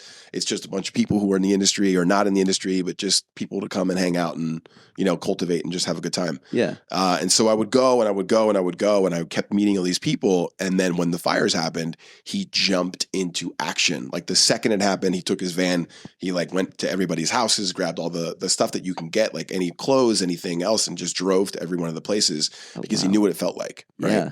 But not only did he know what it felt like to lose, he also knew what it felt like for the artists who lost everything. Because then it's like, how are you supposed to create? How are you even thinking about creating in those moments? And the honest truth is that's kind of where the beauty comes from. That's when real art is made, when you're in that hole. And so what he decided to do is he decided to start a film fund called Ashes to Films. And what they're doing is they are giving grants to filmmakers and people who were affected by the fires. People who were displaced, people who maybe an actor who lost their house, or maybe a composer or a director or a cinematographer who doesn't have gear, and they've gotten these grants. And Quixote Studios donated sound stages to some of these people as they were creating these films. Oh, that's great. And so now the goal is to, a year after all that happened, to have a film festival, the Ashes to Film Festival, a literal year after all this stuff happened, to showcase all these incredible people and understand what creative resilience looks like and creative recovery looks like. And being able to foster people in that thing. So once I found out that he was doing that, I just wanted to help. And I just recently jumped on as they call me their story ambassador. Mm-hmm. So I'll go to some sets. I'm going to one tomorrow actually. And I'm going to catch up with some people and film their process and ask them about their, what happened and where they're at and all of that. It's insanely inspiring. That's to super. see. I love that you said creative resilience. That's brilliant. That's really powerful. It's incredible, man. And honestly, the last one that I went to blew my mind. It was the actress is Kristen O'Meara. She's been in a bunch of commercials, been on a bunch of TV. She's great. She lost her house in Altadena, and she was shooting on the lot where her house was. Is this the brown-haired woman that you posted? I just recently. Yeah. So, and they have an RV that's on their lot, and they basically created a story around what was going on, and they're shooting it there. And for me, driving up, and seeing everything that's not there anymore, and then pulling up to a literal empty lot with a film crew on it. And these are all people who are donating their time and donating whatever they can to make sure that these stories get told. And it's just, it's not just adults, it's children too. And what I found so interesting is that a lot of the children who were affected, who were given grants, they were able to shoot on some backlots and the donated stuff, really get a chance to put their stuff out there. But all of them found this from their parents, and their parents are people who were affected. Yeah. And yet they're still looking for a way for their child to have something to do, whether they're creative or not, right? And so these parents are you should submit to this. You should submit to this. That's all of their stories. You should submit to this. And they did, and they got a grant. And now they're shooting something. That's incredible. And it's truly incredible. It's one of the most fulfilling things that I could possibly imagine being a part of when it comes to the film industry. Yeah, I didn't, until you started posting about it, I had never even heard about this. And it's so genius. And it's just at a time when our industry is okay, there were the strikes, and then there were more strikes, and then there were more strikes, and then there was COVID, and there was fire, and there's AI, and there's so many things, and nothing's shooting, and everything leaves LA, and then the city burns down. You're what? Yeah. What? Yeah. What do we do? Yeah. What a great thing. Yeah. And also too, what a we were talking about it before we got started, and I'll try not to go on a fucking Tyler tangent. Tyler Tangent Tackett. That's where the name came from. Stupid. art is one self-expression, but the beautiful thing about art, whether it's music, film, poetry, you name it, food, culinary, whatever, it's meant to bring people together. In a lot of ways, maybe even people that wouldn't necessarily be together. You know, like the cool thing about going to a movie theater is everyone in that movie theater has different life experience. They may have different religious or political views, you know, X, Y, and Z, different things they're going to. But for that 2 hours or so that they're in there together, we're all laughing at the same stuff. Yeah. You know, maybe you walk out of the theater and you go to the bathroom and there's someone in the bathroom, you know, washing their hands next to you. And you're like, oh, dude, remember that part? And they, oh, that was crazy. What do you do? Da, da, da, da. Yeah. And in a world where, especially in entertainment, it's all about how do I either take what's trending, you know, take someone else's shit and like use it to build myself. It feels like the content world, the content farming kind of mindset that all of us are in, or a lot of people are in this industry, is a very solo thing, or it's a very use others type of thing. You talk to people out here, it's like people you talk to like always want something from you to push their own kind of career or whatever. But doing something like this is such a reminder of how art is meant to bring people together. Yeah, 100%. You know, to take this tragedy and to make something beautiful out of it. It's in the name, right? Ashes to film. You know, the phoenix rises from the ashes. Yeah. And that's what it's supposed to be. You think about like even in like, and maybe this is a shitty example, but even like in war times when countries are prepping, what do? They, you know, you'll listen to the radio and the music is a certain way, or, you know, just the way that it all affects us and brings us all together. How tragedy. Yeah. Thank you. Like how tragedy will kind of like, it can destroy us, or I'll find a way to bring us together and make something beautiful out of it. And that's literally what you guys stand for. That is so powerful. So when you say film festivals, they're actually going to do like a proper like festival where the films will be like showcased and stuff? Have you guys put one out yet, or is this? No, this is it's the inaugural one. It happened a year later. Yeah. So when is it? So I think the dates are going to be from when the fire started. So I want to say it's from the 7th to the 10th, or from the like around those dates of January. Oh, January. Yeah, January. I was trying to remember. So that was this year. Yeah, it was this year. That's what I mean. It feels like it wasn't. That's what I mean. Yeah. It's just so crazy. And People to think that these moved on. people are doing all this stuff within a year. Yeah. And able to. That's crazy. I mean, this woman lost her home and is now shooting a short film on her lot, literally during the worst year of her life. Like that's. Yeah. What's it's more not inspiring? just the Yeah. home. It's everything. Oh, yeah, everything. Because there's nowhere to go. You can't take everything. Like it's just. Yeah. Oof. And just like seeing how these people are resilient in wanting to continue to tell stories. Yeah. Like I could imagine, like just imagine, put yourself in that scenario. Yeah. You Now lose your cameras on, house. go be funny. Yeah. Like you lose your house, you lose all of your memories, you lose all these different things, and then everything else that could happen after that, and you still find a will to want to tell a story about it, or tell a story that's involved in it, or whatever it is. It's just the most inspiring thing ever. Yeah. To build That's something, incredible. build something from nothing. Yes.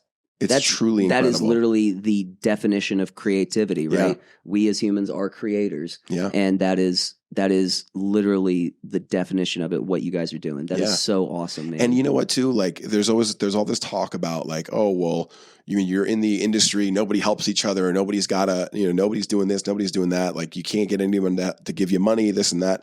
Like, yes, some of that is true, but like by me, even just for the short amount of time that I've been involved with what they're doing, seeing all of these people just donate their time and donate, like, because we all want to be working. Yeah. That's it. We all want to be working. We want to be telling stories. We want to be working on things that we're excited of or proud of. And this is just proof that the community of filmmakers, the community of artists that exists here is bigger than what the media says it is. Absolutely. And it's bigger than what social media says about it. Yeah.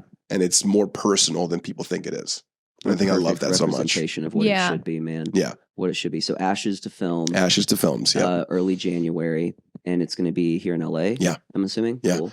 We'll add our tags and we'll put them all. Go into the description for all the links, you guys. Yeah, and we'll throw some on. You guys have a website and stuff. Yeah, there's some stuff up there. Yeah, we're gonna throw it on the screen down in the down at the bottom. And if you have clips, like if you have some stuff that you want to show, like any behind the scenes of when you go interview people, whatever, you know, send them our way. Definitely will support. This is beautiful thing. And what a good way to, because LA does feel kind of broken these days. Yeah. And what a good way to start the year and show like, no, we built this, we can build it again. Yeah. And maybe even stronger. Yeah, you know? I agree.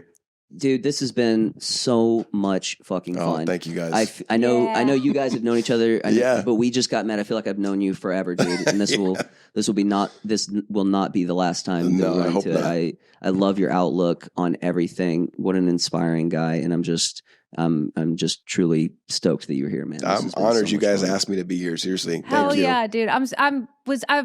Since we decided to do a podcast, and we were like, let's interview journeyman actors, you know, and I have so many friends that are actors, and some of them are journeymen, but some of them not. Yeah. And it's like, I don't really know what we would talk about on a podcast. Sure.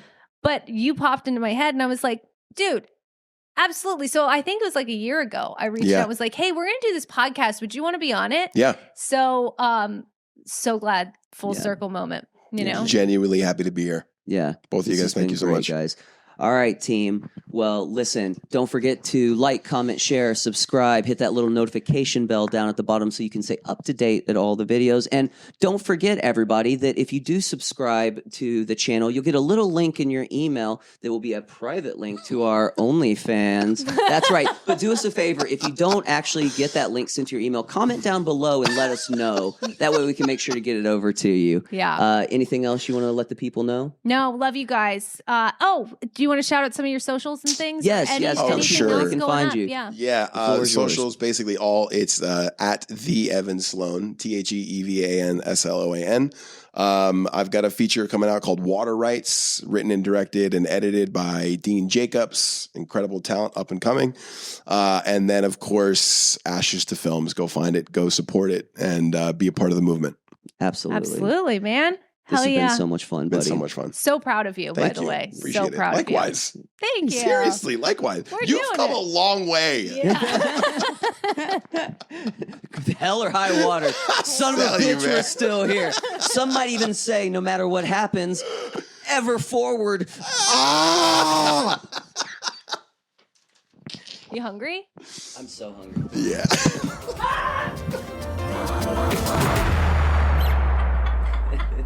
Well, that's over with. Hey, I'm Evan. I'm a filmmaker here in Los Angeles, and I'm also the story ambassador for Ashes to Films. Today, I'm going to be visiting a set over in Altadena, an area that was heavily affected by the wildfires that hit Los Angeles just under a year ago, to get a sneak peek at one of our shorts that's currently filming. I'm about to go meet the star. How's it going? I am Kristen O'Meara, and my film is called Eaten Alive. We are on day 2, which is a freaking miracle that we got here because it took a whole village and then some. We had pouring rain. Our outdoor exteriors turned into a mud pit. And then we had to do my worst nightmare, which was to try to find crew and actors to work midweek. I just stood on the Quixote donated soundstage, staring at all of the crew and the cast, just in kind of shock and a lot of awe that this all kind of came together and all of these people are doing this out of the graciousness of their hearts, and half of them working on donated time. So yeah, it's been crazy and everyone has been amazing. The mood on set is fantastic.